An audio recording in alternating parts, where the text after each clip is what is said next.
So, hey you guys, ici Coach Lee et Coach Sim pour un autre épisode de Woke Up and Chose Violence. On est direct AF en direct du FitChack à Belleuil. Aujourd'hui, on va faire un épisode juste Sim et moi, puis j'ai parlé avant que ça soit toi qui fasses ton cue. Juste prendre 2 minutes au début du podcast pour vous dire merci beaucoup de nous écouter, puis si vous aimez ça, n'hésitez vraiment pas à partager le podcast en story. Taguez-nous si vous nous partagez, on aime vraiment ça, voir qui nous écoute. Encore une fois, si vous avez des questions, des invités auxquels vous pensez, écrivez-nous en DM. On a déjà comme des petites listes d'attente, là, parce que pour les horaires, des fois, c'est un peu plus compliqué. Mais écrivez-nous-les quand même, là, on vous oublie pas, on gagne ça, puis ça nous fait vraiment plaisir. C'est tout, j'ai rien à dire. Merci pour tout le monde. Hey, ça nous a fait plaisir! fait que oui, c'est ça. Aujourd'hui, on voulait faire un épisode questions qu'on se fait poser les plus fréquemment, part 3, parce que les part 1 et 2 avaient quand même pogné, puis ça a pogné, puis on veut du clout. Ouais, c'est ça. On le fait juste pour les views. Non, mais juste parce que parce qu'on est tellement rémunérés pour faire ça. Oui, absolument. Non, mais veux pas, je pense que c'est quand même... C'est parce qu'il y a des questions qui reviennent encore et toujours, malgré l'envahisseur romain. Non, c'est pas ça. En tout cas... La nuit, porte de garage. Absolument. Donc, c'est ça, tu sais, il y a quand même des questions qui reviennent fréquemment. Je fais des Q&A à tous les jours. Tu travailles dans un shop santé. Tu fais des Q&A à tous les jours? À toutes les Simon, on se demande pourquoi Simon est en crise dans ses questions. C'est sûr qu'à chaque jour, ça commence à faire du temps. Si une job à temps plein de juste répondre à des questions, oublie ça, je vais fou. Fait que je fais des Q&A toutes les semaines. Puis tu travailles dans un shop, fait qu'on reçoit quand même beaucoup de questions et souvent les mêmes questions. Moi, je réponds aux mêmes questions à tous les jours. C'est ça. Fait qu'on s'est dit qu'on allait en passer une coupe aujourd'hui, puis qu'on n'a pas déjà répondu dans les 2 premiers épisodes. Ou qu'on a un peu répondu, mais que ça a l'air, ça n'a pas rentré, fait que... C'est ça. Fait que quand ça rentre pas, ben... Tu pousses plus fort. Si jamais ça rentre toujours pas, on crachera, puis c'est tout. Bon, fait que sur ces blagues totalement avec appropriées... de la baffe, puis un peu de bonne volonté, tout passe. Fait que pour ceux qui sont encore là, on va commencer les questions. Donc, Jess, c'est quoi la différence? C'est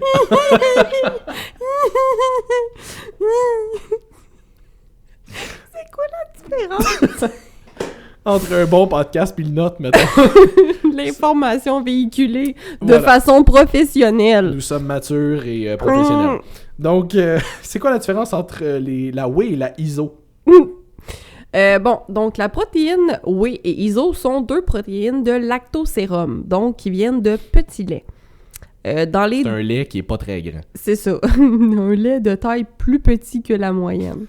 On va tellement mélanger le monde. Mais c'est vraiment juste dans comment tu t'en sers. Non, okay.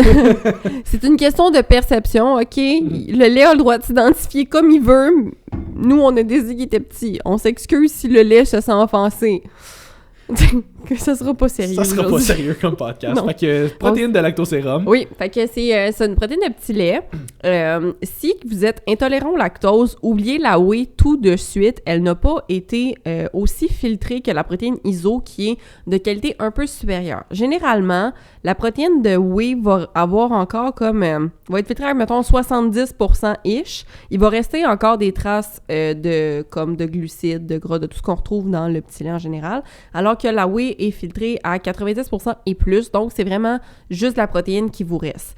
La différence, la whey va être un petit peu plus calorique, mais tu sais, c'est pas une grosse différence. Là, elle va peut-être être, mettons, pour la même scoop, un genre de 120 peut-être calories, puis même pas, peut-être 117, puis la ISO 112. Fait que c'est sûr que si on veut faire une grosse perte de poids, on va quand même aller vers la whey, ne serait-ce que parce qu'elle est plus...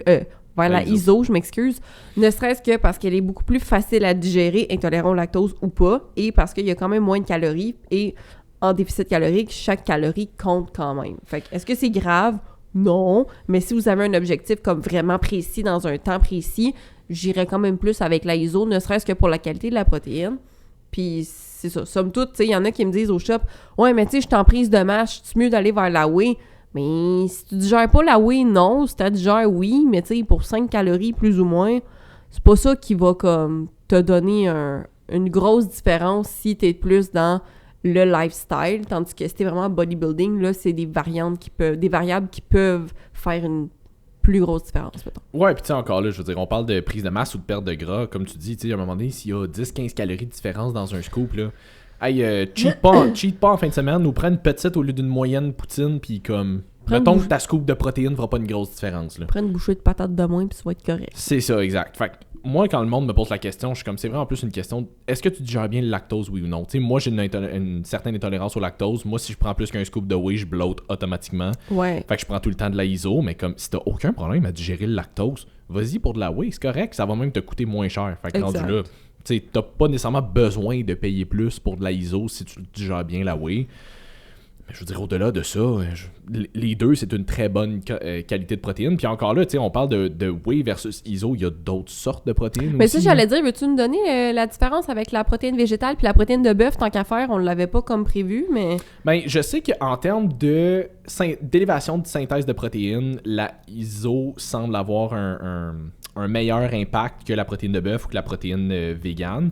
Il y a une étude qui est sortie relativement récemment comme quoi la protéine végane aurait été égale à la protéine de ISO pour la prise de masse musculaire.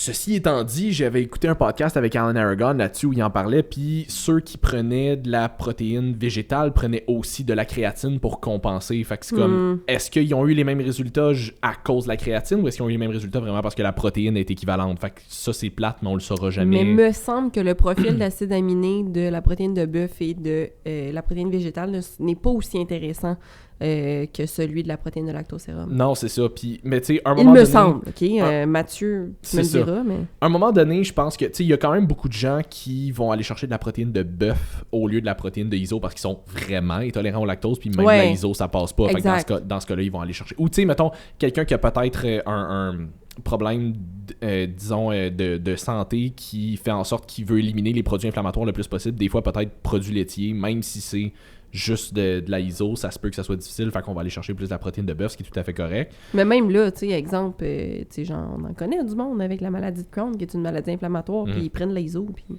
Ça dépend pour tout le monde, c'est ça. Fait que c'est pas tu sais, c'est parce que je veux pas que le monde commence à penser que la whey et la ISO, c'est ultra inflammatoire, puis que c'est une affaire inflammatoire à ôter de leur vie. Fait que, un aliment inflammatoire à retirer de leur vie, il n'y a pas de problème. Si vous, quand vous consommez un aliment en général, là, si vous vous sentez bien après, là, ça veut dire que ça passe. Puis même si un aliment est bon pour la santé, si vous vous sentez pas bien après, c'est parce que ça passe pas. Puis là, encore une fois, il faut que je mette un bémol. Parce que si c'est des aliments que vous n'êtes pas habitué de manger, obviously, votre système digestif n'a pas créé les enzymes et les bactéries nécessaires à la digestion facile de cet aliment-là. Fait qu'exemple, vous mangez pas souvent des légumineuses, ça se peut que ça passe plus ou moins bien. Ça veut pas dire que vous êtes intolérant aux légumineuses. Ça veut juste dire que votre corps n'est pas habitué d'en manger. Si par contre, après une période d'incubation de l'aliment de comme, mettons, 1 à 2 semaines, vous continuez d'avoir des symptômes, peut-être que comme c'est un aliment qui, même si c'est bon pour la santé, ne vous convient pas, mais ça prend du temps avant de décider « Ah oui, ça me fait bien, ça me fait pas. » là. Non, c'est ça, exact. Puis moi, ça m'a un peu fait ça pour la protéine. À un moment donné, j'en ai essayé plusieurs protéines, puis il y en a que... Oublie ça passait pas. Là. Comme j'ai essayé de la whey au début. Au début, je prenais la protéine Vega. C'est comme la première protéine que j'ai goûtée juste parce qu'ils en vendaient au Énergie Cardio où est-ce que j'allais. Pas mangeable, ça. Non, c'est dégueulasse. Fait qu'à un moment donné, j'ai switché pour la whey. Je la trouvais bonne, mais comme elle me faisait bloater. Ben oui. Ça a pris comme un bout avant que je comprenne que c'était la whey. Moi, j'étais comme, ah ben, ça a l'air que je suis de même. This is me now. C'est ça. Fait que, à un moment donné, j'étais allé chercher la ISO. Puis là, j'ai fait comme, ah, ok. C'est de même qu'on est censé se sentir. Ok, c'est censé bien passer, c'est le fun. Exact. Mais comme, tu sais, j'ai fait une couple de tests. Puis des fois, dépendamment de la ISO, même la ISO a passé difficilement. Fait que des fois, je faisais des phases. Tu sais, mettons, je sais qu'il y a, mettons, je pense que c'est Redcon qui font la MRE Light, qui est comme un blend de plein de protéines ensemble. Ben, c'est fait avec des vrais aliments, en fait, au lieu d'être extrait de comme le lactosérum, justement. Exact, c'est comme un blend de protéines de poulet, de bœuf, de saumon, de pois. C'est un genre de meal replacement. Genre, fait que, tu sais, celle-là a passé bien. Fait que, tu sais, comme à un moment donné, c'est plus une question de essayez-en, vous allez apprendre qu'est-ce qui fonctionne bien pour vous, qu'est-ce qui fonctionne pas bien, puis comme, à un moment donné, quand tu as trouvé quelque chose qui fonctionne bien, stick to it, Puis c'est vraiment du essai-erreur, là, comme on dit. Pour vrai, il n'y en a pas de comme super aliment magique qui fait bien à tout le monde, puis qui est parfait, puis que, tu sais, c'est pas parce que, puis encore une fois, même la mauvaise, l'alimentation, mettons, plus transformée, c'est pas parce que ça passe bien maintenant que c'est bon pour vous, c'est juste parce que votre corps a développé les enzymes et les bactéries nécessaires pour que ça passe, parce que vous l'avez forcé à créer cette adaptation-là. Veux-tu y penser, puis on va Oui, c'est ça, mais je mets ça à 2, je reviens tantôt. Ok, cool. cette adaptation-là, alors que c'est ça, ça veut pas dire que c'est rendu bon pour vous, c'est juste qu'il n'y a pas vraiment le choix parce que vous y en donnez de toute façon.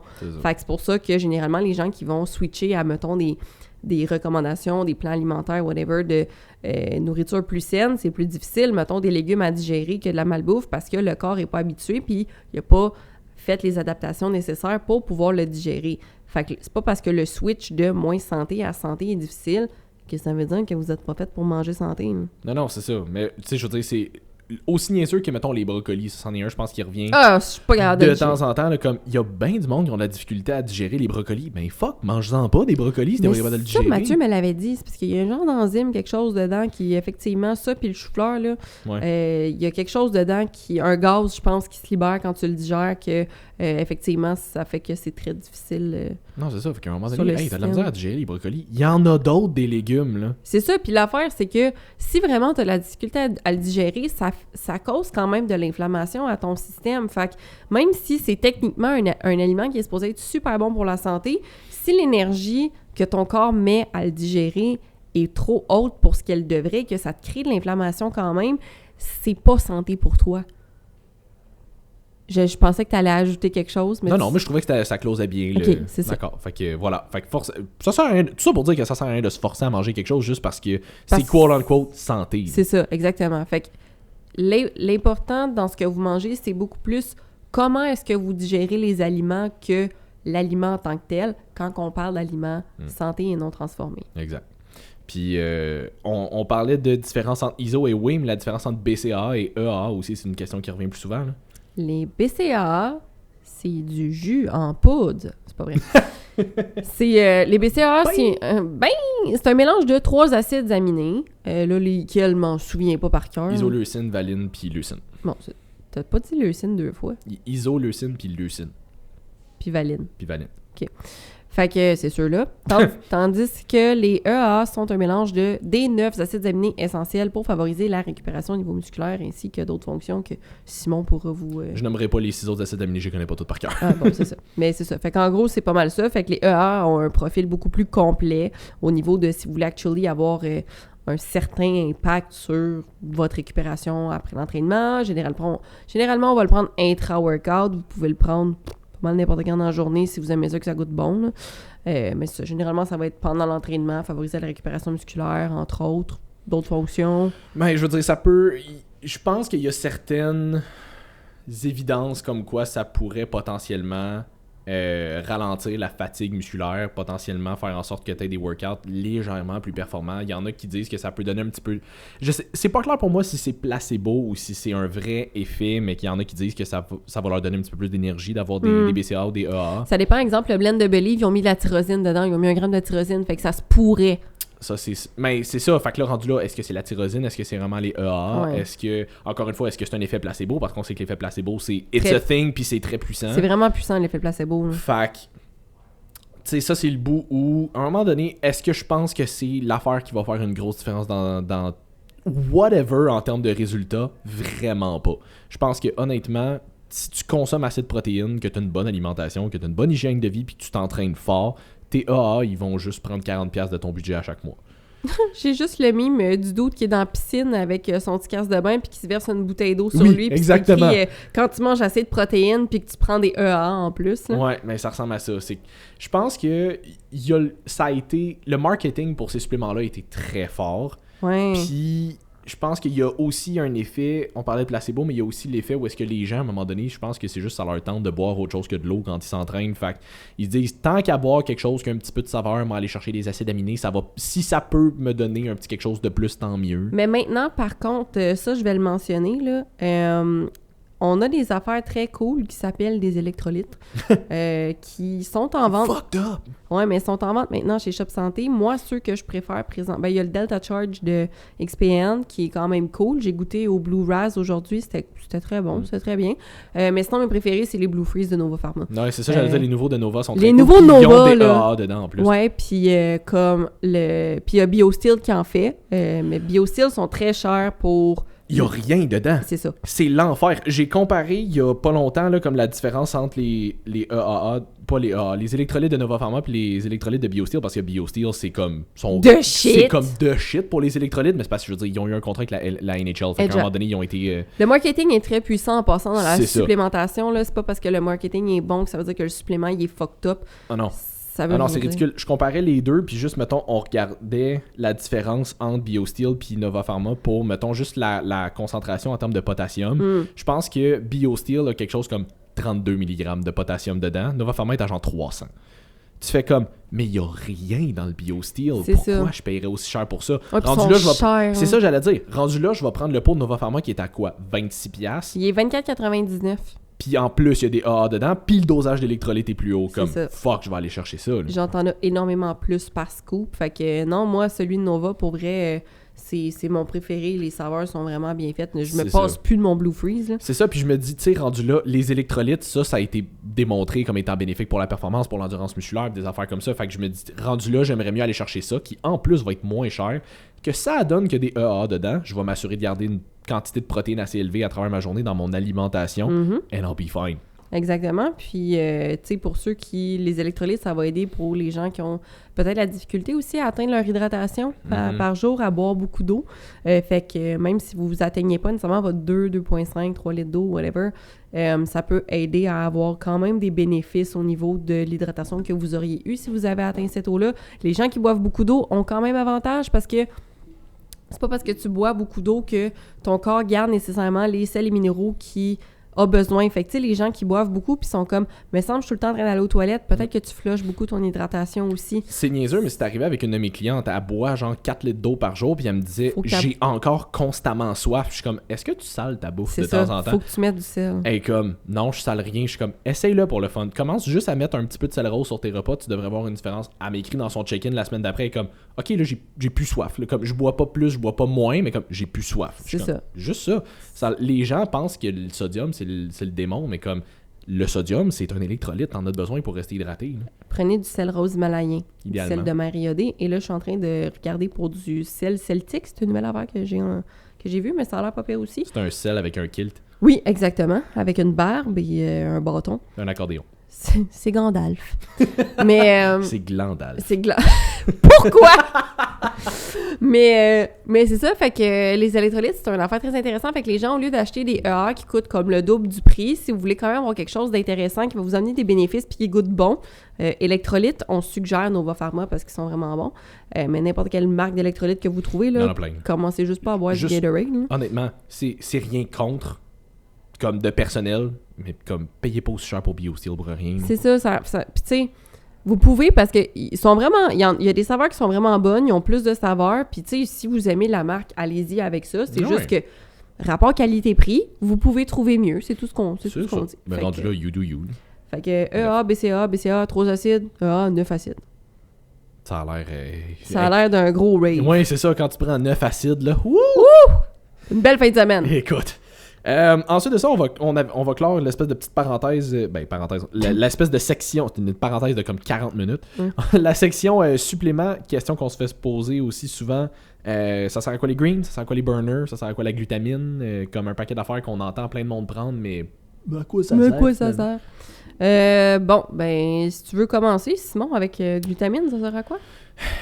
Glutamine, moi ce qui me fait rire, c'est qu'il y a bien du monde qui vont prendre la glutamine genre intra-workout ou le fameux mythe que ça aide à la récupération musculaire. Là. C'est ça, mais il y a bien du monde qui prennent parce qu'ils pensent parce que c'est un acide aminé, les gens vont prendre pour acquis que ben ça va être bon pour ma récupération. La glutamine elle fera encore de ta récupération musculaire. Là. C'est pas ça qui va faire en sorte que tu vas mieux récupérer ton workout. Là. C'est ça. Glutamine, ça va plus être pour santé perméabilité. Je sais pas pourquoi j'ai de la misère avec ce mot-là. Perméabilité intestinale. Beaucoup plus que ta récupération musculaire. Puis c'est un acide aminé que ton corps produit naturellement aussi. T'sais, c'est pas comme un des 9 acides aminés essentiels justement que tu as besoin de consommer à travers ton alimentation ou une supplémentation. Ton corps en produit naturellement. Fait à part dans des cas où est-ce que tu aurais potentiellement déjà des troubles digestifs, c'est pas nécessairement quelque chose que tu as besoin de prendre. Souvent, quand je vois du monde en évaluation puis que je leur demande toujours qu'est-ce qu'ils consomment comme supplément, ils me disent qu'ils consomment de la glutamine. Je suis comme, OK, pourquoi tu prends de la glutamine? Je sais pas. Bah, je sais pas, là. Alright. T'as-tu des troubles digestifs? Ben, pas vraiment. OK, t'as plus besoin d'en prendre. Ben oui puis non, dans le sens où la glutamine joue quand même un rôle sur ta santé immunitaire aussi. Fait que c'est pas mauvais d'en prendre, mais effectivement, si, tu sais, mettons que t'es on a budget pour tes suppléments, ça sera pas la glutamine ton premier sur ta liste si t'as pas de problème digestif. Mais comme non. si... Parce que l'affaire qui est le fun avec la glutamine, si, mettons, t'as tendance à avoir des rhumes, des grippes, des affaires de même, ça peut te casser une sinusite dans l'œuf. Là, j'exagère, là, je veux dire, c'est pas un miracle non plus, mais pour de vrai, pris en certaines quantités, ça peut vraiment, vraiment aider à prévenir d'avoir certains virus. À l'année aussi, ça peut te prévenir de get certains virus parce que ça va beaucoup aider ta santé au niveau de l'inflammation. Mais encore une fois, c'est beaucoup si tu as des problèmes digestifs. Fait que, moi, tout ce que j'ai retenu, c'est que ça pouvait casser ça dans l'œuf. Fait qu'il y a une nouvelle méthode de contraception un peu moins chère. Je vide mon pot tout à l'heure. Sorry. Mais... Mesdames. mais c'est ça, fait que... Puis, ce qui est le fun aussi, pourquoi c'est important la perméabilité de l'intestin? C'est parce que vous avez beaucoup de neurotransmetteurs qui sont créés dans votre intestin, entre autres, là, pour plusieurs raisons, mais une des raisons que j'aime beaucoup, qui parle aux gens, c'est beaucoup pour ça. Fait que les gens qui me disent, les filles surtout qui ont des troubles digestifs, « Ah, tu sais, je manque d'énergie, je me sens plus un peu dépressive, pas nécessairement triste, mais tu sais, moins bien, nanana. OK, est-ce que tu digères bien? Non, parfait. Souvent, ça va être un genre de leaky gut syndrome que vous pouvez googler si vous voulez. Fait que juste refaire la perméabilité de votre intestin va beaucoup aider à ce niveau-là aussi. N'oubliez pas que votre intestin, c'est votre deuxième cerveau. C'est super important qu'il aille bien. Il y a beaucoup de symptômes justement de santé mentale qui sont liés à une mauvaise digestion, entre autres à cause de ça. Donc, la glutamine peut fortement vous aider avec ça.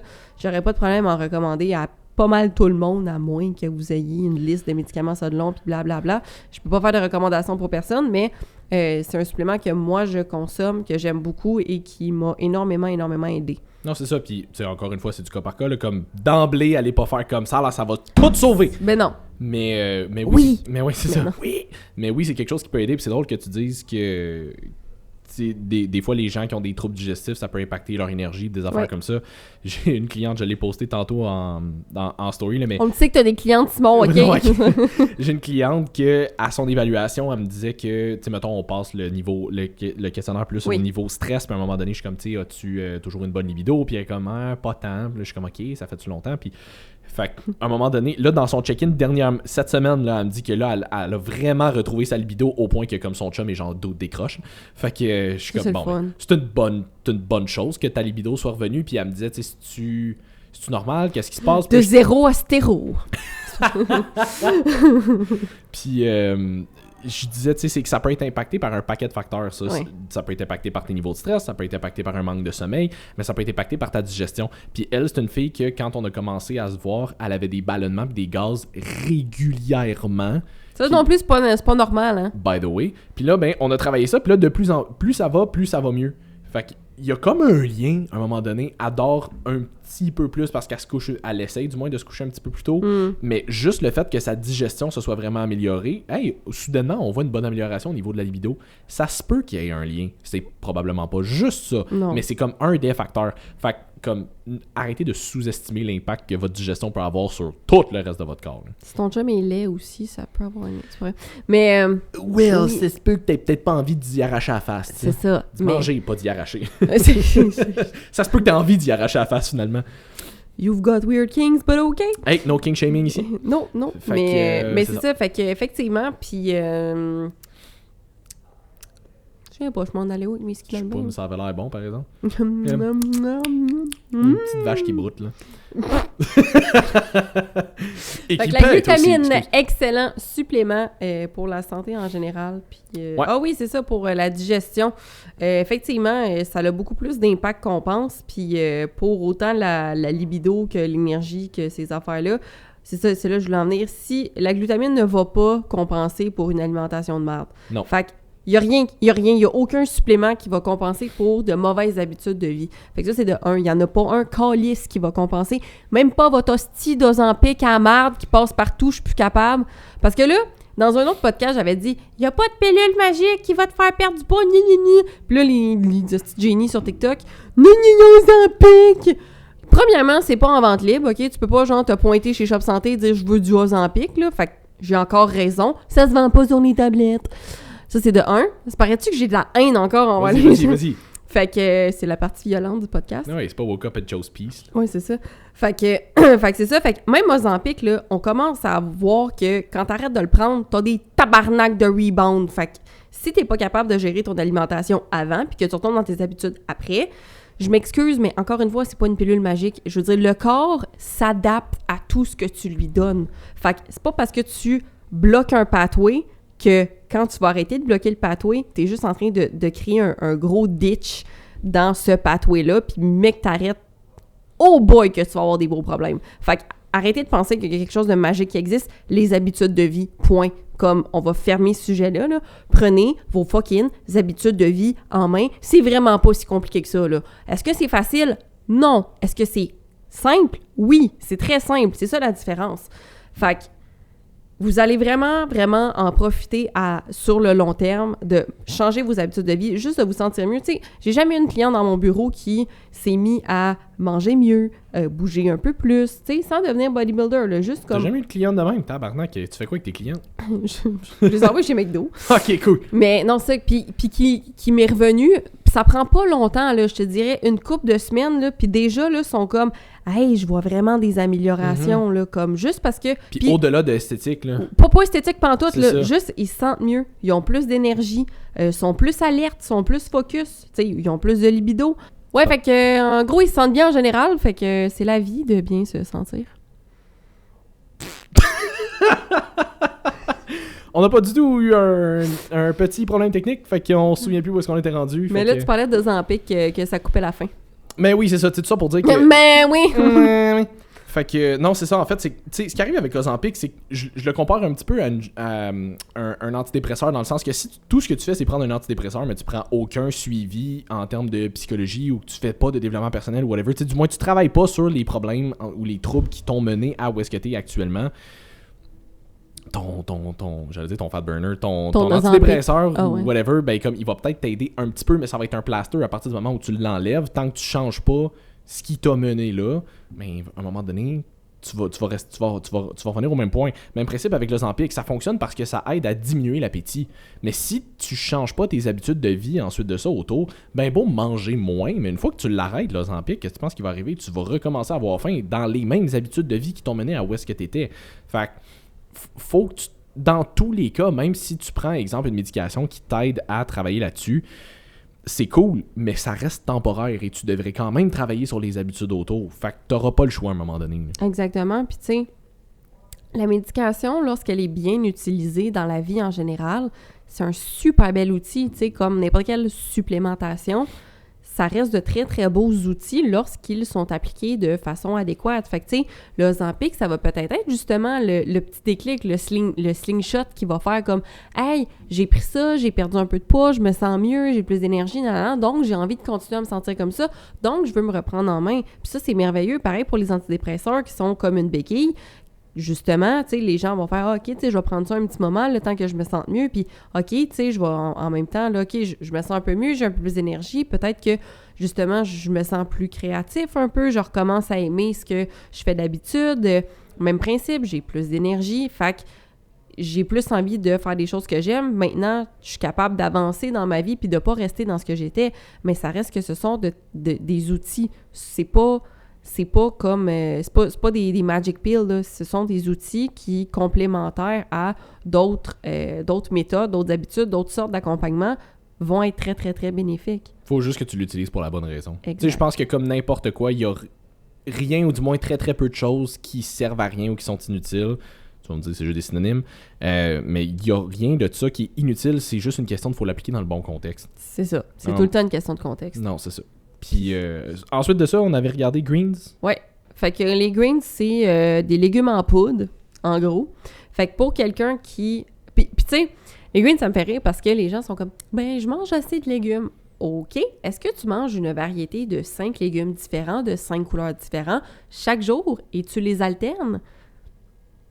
Toi, Simon? Entends-tu les criquets? Oui, c'est ça. C'est ça. Fait que si c'est pas le cas, ça veut dire que tu n'as pas pas une variété de légumes ni une quantité de légumes qui est suffisante à soutenir toutes les vitamines que tu as besoin d'avoir des légumes. Ça, c'est de 1. De 2, malheureusement, dans l'alimentation d'aujourd'hui, à moins que tu cultives tes propres légumes, tu n'as pas autant de valeur nutritive que back in the days, si on veut, là, ou que justement, si tu as ton propre jardin. Back in the summer of 69. Excusez. C'est les back vocals.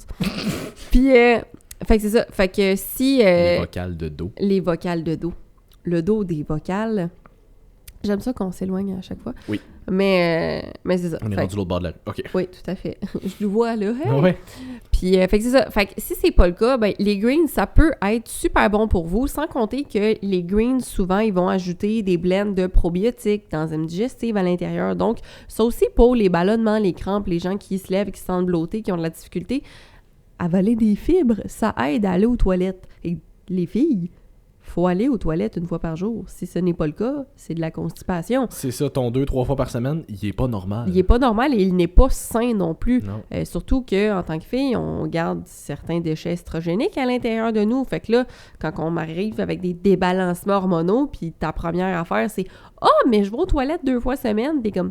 Bon, on va commencer par travailler là-dessus. Mm-hmm. Fait que pour un paquet de raisons, c'est super important. Fait que ça peut aider aussi à éliminer à l'eau toilette. Fait que est-ce que c'est un supplément qui est nécessaire? Non, encore une fois, c'est du cas par cas, mais est-ce que c'est quelque chose qui est inutile si tu manges bien? C'est pas inutile, ça peut être très, très, très utile pour absolument tout le monde, en fait. Là. Fait que est-ce que c'est nécessaire? Non, il n'y a aucun supplément qui est particulièrement nécessaire, sauf peut-être genre le magnésium, parce qu'on en manque vraiment beaucoup.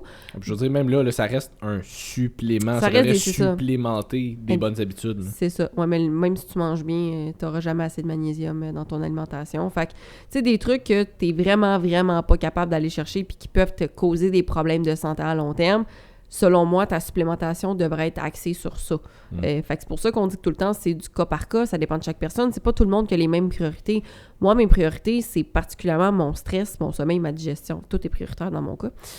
mais pour de vrai, surtout mon stress, tu sais. Fait que je vais prioriser, mettons, ces suppléments-là à des suppléments, on va dire, de performance comme un pré-workout.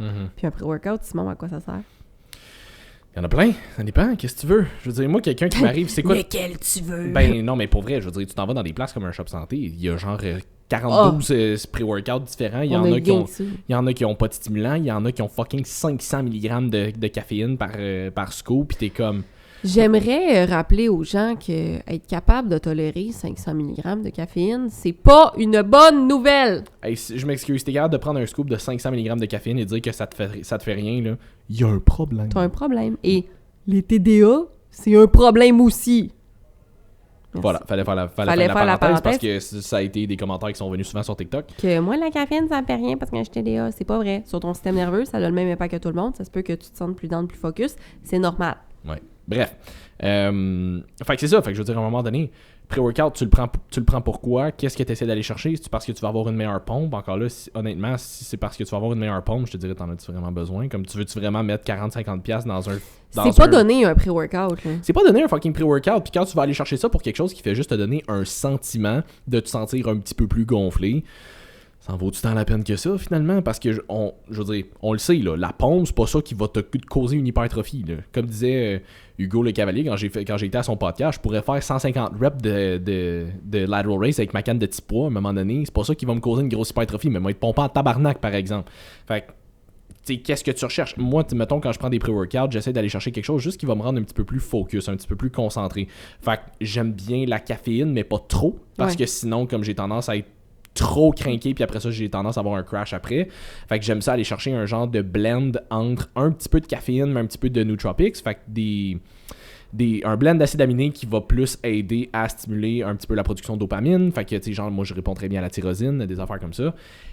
Fait que ça dépend toujours de qu'est-ce que tu recherches. Tu recherches-tu plus la pompe, plus comme un boost d'énergie? Tu sais, quelqu'un qui s'en fait du powerlifting, ben peut-être que t'aimerais ça avoir un crank de caféine parce que tu veux aller chercher l'énergie et la drive de plus. Dans ce cas-là, peut-être. Fait que tu vas le chercher pourquoi? Tu vas te chercher quelque chose pour... Tu sais, mettons, tu t'en vas te faire un cardio avant. Je te recommanderais peut-être pas de prendre 400 mg de caféine avant d'aller faire ton cardio. Ça se peut que ton cœur veuille l'exploser un peu. Fait que tu le veux pourquoi? À un moment donné, il y en a tellement, là. Effectivement, moi, je prends pas vraiment de pré-workout. Là. Je prends le Gorilla Pump parce que des fois, c'est le fun. Puis ça m'apporte plus d'endurance, plus de focus, plus de tout. Mm-hmm. J'aime ça de temps en temps. J'ai jamais vraiment pris de pré-workout avec stimulant parce qu'on connaît mon système nerveux en béton. Mm-hmm. Fait que moi, la caféine, pas vraiment, à part me donner de l'anxiété, ça fait pas grand-chose. Ça me donne vraiment pas plus d'énergie. Fait que, tu sais, testez-le aussi à savoir qu'est-ce qui vous va le mieux, qu'est-ce que vous aimez le mieux. Mais pré-workout, pour de vrai, c'est genre le dernier supplément sur ma liste. Et ce n'est pas nécessaire. Non. Il y a du monde qui sont incapables de s'entraîner s'ils n'ont pas de pré-workout. Puis je suis comme, là, il y a un autre problème qu'il faut que tu adresses. Là. Si, mettons, tu as besoin d'avoir une routine pré-workout parce que ça te motive à aller au gym, ça peut être bien. Encore une fois, tu peux aussi remplacer ton pré-workout par des électrolytes. Remplace pas ton workout au complet par des électrolytes. Non, c'est ça. Mais tu sais, on en parlait un petit peu tantôt. Mettons, l'effet placebo, ça peut être super fort. Fait que, tu sais, mettons, je sais qu'il y a beaucoup de gens, puis je pense, moi aussi, jusqu'à un certain point, que prendre un pré-workout, ça fait juste comme les mettre dans un mood de « OK, je m'en m'entraîner ». Fait qu'on dirait que comme ça te prime un peu. Which is fine, mais t'es pas obligé de prendre un pré-workout pour ça. Tu peux te trouver une routine d'entraînement qui tourne autour de ça. Ça peut être des BCA, ça peut être des électrolytes, ça peut être, tu sais, whatever. Ça peut être, il y en a qui prennent des carbs en poudre ou whatever. Comme, ça peut être un paquet d'affaires, mais c'est pas obligé d'être spécifiquement un pré-workout ou de la caféine ou whatever. C'est juste le côté, il faut que tu te mettes dans un mood le plus possible pour que dans ton entraînement, t'aies de la drive puis que t'aies un entraînement un peu plus performant. Mais est-ce que c'est obligé d'être un pré-workout? Vraiment pas. Puis l'autre affaire aussi, c'est que je m'étais fait poser la question par une cliente à un moment donné. Elle était comme, qu'est-ce que tu penses des pré-workouts? Puis là, j'avais un peu le même genre de discussion qu'on a en ce moment. Puis j'étais comme, tu sais, pourquoi? C'est quoi? Qu'est-ce que tu aimerais aller chercher avec ça? Puis elle était comme, tu sais, j'en ai jamais pris. C'est juste mon frère qui me disait qu'à un moment donné, ça pourrait être le fun que j'essaye. Puis j'étais comme, écoute, dans ton cas, si tu veux l'essayer, moi, j'ai aucun problème avec ça. Mais je t'entraîne à genre 7-8 heures le soir. Fait que si t'es pour prendre un pré-workout, tu le prends sans stimulant parce que sinon, c'est sûr que tu dors pas. Puis elle a déjà en partant un très bon sommeil. Comme elle me dit, j'ai pas de misère à m'endormir, me réveille pas pendant la nuit, me réveille le lendemain matin, je suis reposé. Cool, on y va avec ça. It must be nice. It must be nice. Fait que là, une fois, la semaine d'après, elle m'écrit dans son check-in. Elle dit, je l'ai essayé une fois pour le fun, le pré-workout. Elle dit, j'ai pas dormi de la nuit. Je suis comme, no fucking shit.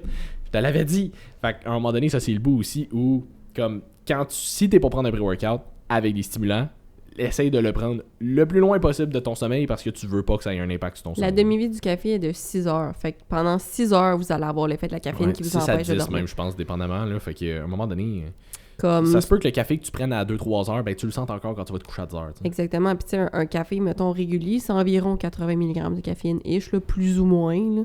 Là.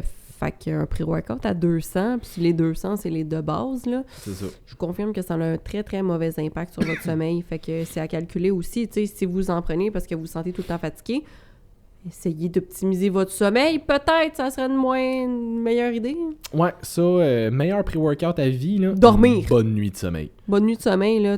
Parce que c'est ça, à un moment donné, c'est que tu viens dépendant à ce supplément-là et dépendre d'un pré-workout, ce n'est pas non plus une bonne nouvelle. Non, exact. Et moi, je me souviens, là, comme en début de prep, à un moment donné, j'avais eu comme 2 nuits en 3 jours, je pense, parce que j'avais eu du genre 3 heures de deep sleep. C'est la seule fois de ma vie que j'ai eu ça, là. Autant de deep sleep. J'étais craqué pour faire mes workouts, là. J'avais pas eu besoin de prendre de pré-workout. J'étais juste craqué. J'avais de l'énergie. Puis des fois que j'ai des vraiment moins bonnes nuits, je vais me prendre un pré-workout pour essayer d'aller chercher de plus. Jamais je vais avoir la drive que j'avais pendant ces workouts-là, malgré la caféine. Fait qu'à un moment donné, comme, travaillez sur votre sommeil, là. Travaillez sur votre gestion de stress qui peut avoir un impact sur votre sommeil. Vous allez avoir des pas mal meilleurs workouts. Ça va vous coûter moins cher. Moi, c'est mon humeur, là, quand je dors pas, là. Ouf. Ouais. Ouf. Ouais, humeur, puis à un moment donné, c'est la concentration aussi. Le focus tout. Je suis un humain de merde quand je dors pas, là. Déjà qu'en général, je suis assez ordinaire. Je n'ai pas d'en parler, là, mais... Tu m'en parles tout le temps. Mais c'est vrai, je t'en parle tout le temps, en fait. C'est même pas vrai. Je me fais bully par tout le monde. Puis, burner aussi, qu'on se fait poser, comme... Ça fonctionne-tu vraiment, les burners? Ça fonctionne-tu vraiment? Sinon, je suis vraiment écœurée de répondre à ces questions-là. Non, c'est ça. Les burners peuvent augmenter votre dépense. En plus, j'ai eu un message tantôt pour ça. Les burners peuvent, avec les stimulants, augmenter votre dépense calorique de la journée jusqu'à 10% à peu près. À peu près. Hey, Mange 3 bouchées de moins, t'as à peu près le même effet. Fait que, mettons, quelqu'un qui s'entraîne vraiment beaucoup... puis qui veut donner un petit coup, tu sais, mettons comme toi en prep, t'en avais pris. C'est ça, tu sais, moi j'en avais pris en fin de prep pour 2 raisons. Un, à 95%, je l'utilisais juste pour le côté stimulant. Je le prenais en pré-workout pour avoir le petit boost de caféine qui venait avec. Je m'en foutais un peu de l'effet burner, entre guillemets, mais c'était juste comme, si je pouvais aller chercher 1 ou 2% de plus en fin de prep, je l'utilisais, mais quand je l'ai pris, tout le reste était à 100%. Là. C'est ça. Comme, je mangeais tous mes repas, je faisais tous mes cardio, je faisais tous mes workouts, comme, je cheatais pas, je dérogeais pas. Fait que rendu là, tout était sur la coche. Fait que ça me permettait peut-être d'aller chercher le 1 ou 2% de plus. C'est ça. Peut-être que non aussi. Mais comme, si ça a été ça de plus, ça a été ça de plus. Mais quelqu'un qui est à genre 80% sur son plan, qui va sortir au resto 2-3 fois par semaine, qui fait du cardio de temps en temps, mais comme... Ça va rien changer. Hey, ton burner, il changera fuck all. Là. Encore une fois, si t'aimes ça en prendre, des fois, il y en a qui aiment ça, ils aiment pas le café. Fait Ah qu'ils ouais, veulent c'est tout à fait correct. un petit feeling, tu sais, un petit feeling en se levant le matin, on dirait que tu vas te pogner un shooter. Oui, c'est ça. Mais qui veulent justement un petit boost d'énergie, c'est comme le café, mais qui sont pas tendance avec le goût du café. Ça peut être une super belle alternative, honnêtement, un burner. Ça va te donner de l'énergie pour ta journée, ça va donner le petit kick que les gens qui prennent un café ont. T'en as plein de saveurs, ça goûte bon, fait que ça peut être funky, ça peut t'aider à justement boire plus d'eau en te levant le matin parce que tu as hâte de prendre ton burner. Pour de vrai, c'est pas inutile, mais au niveau de est-ce que ça brûle le gras, non. Il y a le Adipose Slim de ATP qui a pas de stimulant à l'intérieur, qui lui a un élément qui est une algue, en fait, une sorte d'algue qui vraiment peut aider pas pour brûler du gras, là, tu brûles pas du gras, mais c'est pas mal le seul que au Shop Santé, je suis à l'aise de suggérer aux gens, mettons, pour avoir actually un effet sur aider une perte de gras. Mais encore une fois, c'est une aide minime qui va fonctionner jumelée à un mode de vie irréprochable. Exact. Je veux dire, à un moment donné, même ça, si ça va chercher peut-être un petit peu plus qu'un, entre guillemets, burner, mais que tu continues de sortir au resto 3 fois par semaine. Ça va rien faire. Ça fera rien, là. C'est vraiment quand t'es ça coche, puis tu veux aller chercher la petite affaire de plus, mettons, parce que t'as un micro-objectif dans le temps de « je veux brûler un peu plus, je veux faire ça ». C'est une mini-cote, mettons, ça peut aider. Mais encore une fois, il faut que tout le reste soit ça coche. Exact. T'sais, l'affaire qu'il faut que les gens comprennent avec les suppléments, c'est que j'en ai parlé un petit peu tantôt, c'est censé supplémenter des bonnes habitudes de vie. Fait que si tu prends ça en disant ça va patcher pour mes manques, ça patchera jamais. Ça patchera jamais. Fait que, tu sais, mettons un burner pour aller chercher la petite coche de plus quand tout le reste est déjà fucking sa coche. Ça peut être cool. Ça peut potentiellement peut-être te donner un petit quelque chose. Mais si tout beaucoup de peut-être. Oui, et comme ils sont tous nécessaires. Mais si le reste de tes habitudes, c'est de la merde, tu dis « je vais aller chercher ça parce que ça va me faire brûler du gras plus vite ». Hell the fuck no. Pas de même ça marche. Fuck out. Tu sais, même principe pour, tu sais, je sais pas, ta protéine. Tu vas prendre un shake de protéines de temps en temps parce que tu as envie de te donner un petit apport supplémentaire, mais en dehors de ton shake de protéines, tu manges des toasts puis du spaghetti. Mais ton shake de protéines, il va peut-être te donner un petit 25-30 grammes de plus, mais comme, faudrait que tu commences à ajouter un peu plus de protéines dans tes repas aussi. Fait que, tu sais, c'est un peu ça le principe. À un moment donné, c'est juste, assurez-vous vos habitudes de vie sont clean, puis après ça, allez chercher des suppléments pour compenser. Moi, tu sais, mettons, vitamine D, c'en est un que je recommande vraiment régulièrement à mes clients. Je suis en train de le dire de plus en plus. Là, je suis comme, tu sais, moi, c'est quelque chose que je recommande surtout l'hiver. Je suis comme, là, on arrive à la belle période, commence à faire plus soleil, vous allez sortir un peu plus dehors. Est-ce que c'est moins nécessaire? Probablement. Honnêtement, probablement. Moi, je décide de continuer d'en prendre pareil parce que la grosse partie de ma job se fait un bureau. Fait que je passe pas beaucoup de temps dehors. Donc, je préfère en prendre même l'été. Oui, parce qu'il faut pas oublier que c'est de l'exposition comme direct au soleil dehors. Fait qu'à moins que tu passes minimum comme 15 minutes tout nu dehors. Mais tu peut-être pas obligé d'être tout nu, mais tu sais, comme, à un moment donné... Tout nu! Tout le monde tout nu! Mais, imagine après le podcast, il y a plein de monde qui sort tout nu dehors, genre. Genre, il écoute notre podcast. Ouais, c'est ça. Un auditeur! Fait que, un nuditeur aussi. Un nuditeur. Ça va être l'hashtag. Hashtag nuditeur. Parfait. Ok, cool. Fait que c'est ça. Fait que, tu sais, ce genre d'affaires-là, à un moment donné, tu sais, est-ce que je préférerais que vous ayez passé plus de temps au soleil, que vous ayez besoin d'un supplément de vitamine D? Oui. Oui, mais je juge que c'est mieux. Au Québec, c'est... Mais est-ce que c'est la réalité pour tout le monde? Hell the fuck no! Fait qu'à un moment donné, est-ce que je préférais que tu manges un peu plus de poisson gras que de prendre un... Ouais, mais même là, l'oméga 3, tu peux pas aller le chercher dans ton alimentation. À un moment donné, c'est qu'il faudrait que tu en prennes régulièrement pour aller chercher la même quantité. Puis c'est que tu vas fucker d'autres macros en faisant ça. Oui, puis c'est qu'à un moment donné, avec le poisson, des fois, il y a le mercure avec ça qui vient compenser. Il y a un paquet d'affaires. Fait qu'à un moment donné, il y a certains suppléments qui sont plus utiles que d'autres. Mais pour la grande majorité, assure-toi que le reste de tes habitudes de vie sont comme in check. Après ça, on pourra commencer à penser à peut-être en prendre pour aller chercher la petite coche de plus qui fera vraiment pas une grosse différence. Hey, cette semaine, je me suis fait dire ça par cliente au Shop Santé. Ouais, non, moi, je crois pas vraiment à ça, les oméga 3. De quoi je crois pas à ça?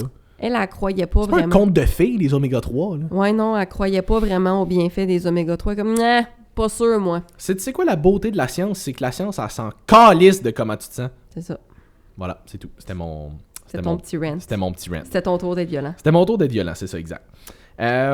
Ensuite de ça, on en a parlé un petit peu côté digestion et stress, mais ça, c'est une question que je pense qu'on se fait poser relativement souvent. En tout cas, moi, je la reçois souvent en Q&A. Des trucs pour optimiser soit sa digestion ou sa gestion de stress.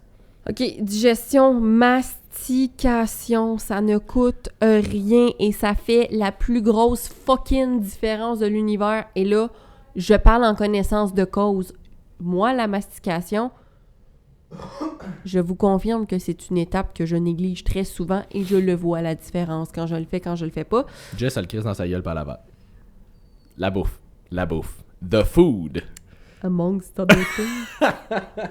Excuse-moi, hey, mon père écoute le podcast. Sorry, daddy! Hello!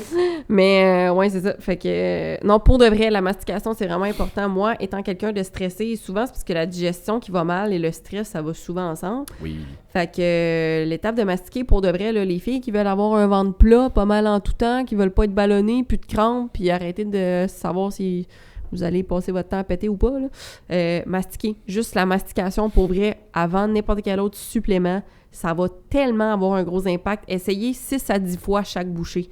Honnêtement, là, moi, le nombre de filles que j'ai pas... Surtout les filles, ça arrive quand même aux gars aussi, là, ouais. Mais surtout les filles, j'ai l'impression, là, nombre de personnes, je vais dire, que j'ai passé en évaluation, que je leur faisais passer le questionnaire de digestion, puis qu'on arrive... Est-ce que tu as souvent des rapports après les repas? Oui. Est-ce que tu as souvent des ballonnements après les repas? Oui. OK. Est-ce que tu as l'habitude de manger relativement rapidement? Oui. T'as-tu des reflux gastriques? T'as-tu des crampes? C'est tout le genre d'affaires qui revient relativement souvent et à comme 99% du temps, quand tu leur demandes est-ce que tu manges rapidement ou est-ce que tu prends ton temps pour manger, la réponse c'est quasiment tout le temps oui, je mange rapidement et ou j'ai tendance à manger en faisant autre chose, en travaillant, je suis sur la route vite ou des affaires de même. Fait que c'est tout le genre d'affaires qui peut augmenter un petit peu la stimulation du système nerveux et donc fucker un petit peu sur ta digestion. Fait que, comme, prends le temps de t'asseoir, prends le temps de mastiquer chaque bouchée, prends le temps de te concentrer sur le fait un peu que tu manges en ce moment, là. La mastication favorise l'activation du système parasympathique. Voilà. La digestion est un système parasympathique. Voilà. Pourquoi? Parce que si tu te fais courir après par un ours, c'est pas le temps d'avoir envie de chier. Quoi que ça pourrait... Si tu laisses ça traîner derrière, peut-être qu'il pourrait s'en farger dedans. Comme une banane dans Mario Kart, ça, genre une tonne de merde dans la forêt. Same but different. Mais exactement. Fait que tu sais, pour de vrai, puis quand vous mastiquez, c'est que votre corps, votre salive libère des enzymes digestives qui vont aider après ça le reste de votre système digestif, a.k.a. votre œsophage, votre estomac, votre petit et gros intestin, à faire leur job de système digestif. Fait que c'est sûr que si vous envoyez des aliments qui sont pas vraiment mastiqué dans votre estomac, déjà là, vous donnez plus de job à votre estomac, c'est beaucoup plus difficile, ça dépense beaucoup plus d'énergie. Il va rester des morceaux d'aliments qui ne sont pas bien digérés, qui vont se ramasser dans l'intestin. Votre intestin, il n'est pas supposé digérer de la bouffe qui n'est pas finie de digérer, là. C'est vraiment pas sa job, puis ça peut être dangereux à long terme de tout le temps laisser de la bouffe comme moisir là-dedans, parce que votre intestin, il est pas grillé là, pour se débarrasser des restants de bouffe qui sont pas digérés. C'est la job de l'estomac de le faire. Ouais. Fait que si vous demandez pourquoi vous avez des crampes, des ballonnements, des affaires de même, mais c'est parce que vous envoyez fucking de job que votre intestin n'est pas fait pour faire, entre autres. Fait que, petit résumé là, du système digestif. Ouais. Fait que, honnêtement, la grande ligne pour améliorer ta digestion. Mastique. Essaye le plus possible d'éviter les distractions Calme-toi. pendant que tu manges. Ouais, genre relax le plus possible. Puis, tu sais, je vais dire éviter les distractions pour la majorité du monde. Genre, tu sais, va pas t'écouter quelque chose à la télé de fucking stimulant ou essaye de pas travailler pendant que tu manges le plus possible. À un moment donné, je comprends que t'as des horaires comme intenses, mais... Puis si tu peux pas faire, justement, si tu peux pas optimiser l'environnement, optimise ta mastication. Non, c'est ça, t'as toujours 100% le contrôle sur ta mastication. T'as vraiment 100% le contrôle là-dessus. Fait qu'essaye le plus possible de ralentir un peu le pas. Je comprends qu'à un moment donné, la vie, elle va vite, là, mais comme, ralentis un petit peu. Je dis ralentis le pas en mastiquant. Bon, essaie de pas marcher aussi le plus possible, comme d'être en sprintant en train de mâcher. Mais c'est ça. Fait que mâche le plus lentement. Ben, pas nécessairement le plus lentement possible, mais comme ralentis un petit peu. Ouais, c'est ça. T'es pas obligé d'avoir l'air d'une vache, là. Mais va falloir que je fasse un zoom là-dessus. Fait que tu sais, mâche. Instructions unclear. Voilà. Je vais essayer de mettre ça avec un petit mime de Patrick à côté qui... Fait que, bref, ça pour dire que mastique tranquillement, essaie de limiter les distractions, essaie d'être le plus relax possible, mange des aliments le moins transformés possible, ça peut causer un peu plus d'inflammation puis de ballonnement. C'est drôle parce que quand je passe mon questionnaire de digestion, quand je passe une couple de questions, ballonnement, reflux, ces affaires-là, la plupart du temps, les clients sont genre non, sauf quand je mange, puis comme ils vont me dire poutine, pizza, alcool, whatever, je suis comme oui, mais ça c'est comme normal rendu là. Là, tu manges quelque chose de pas mal plus transformé et difficile à digérer.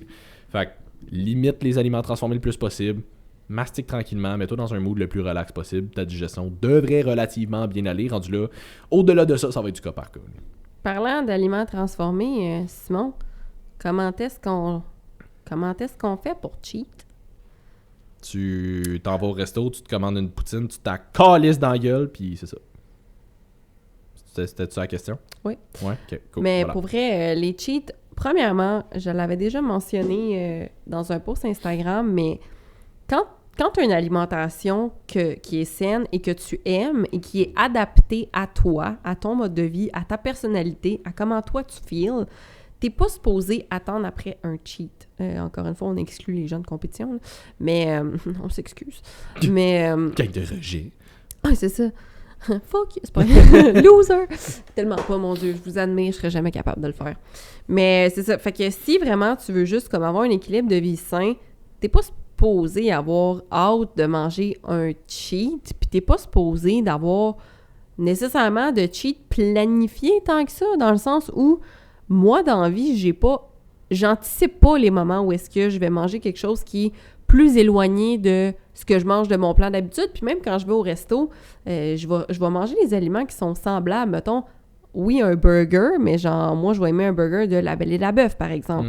Sinon, ça va être quelque chose de taille, fait que c'est plus calorique, mais c'est pas si pire que ça non plus. Ça reste comme du poulet avec des vermicelles de riz puis des légumes. C'est juste que la sauce est plus calorique. Sinon, comme des sushis, fait que c'est comme toutes des variations, ou sinon, tu sais, ça va être du chocolat favori, mais de temps en temps, puis jamais je me sens... Pas juste d'aller chercher le jumbo size non plus, là. Déjà que le petit, il est quand même gros, c'est là. Ça. Mais c'est ça, fait que tu sais, c'est plus de trouver comment est-ce que vous êtes capable de les intégrer dans votre routine alimentaire et comment vous êtes capable d'intégrer une routine d'aliments qui va vous satisfaire assez pour que vous n'ayez pas de craving, parce qu'un craving, c'est pas quelque chose de naturel et normal.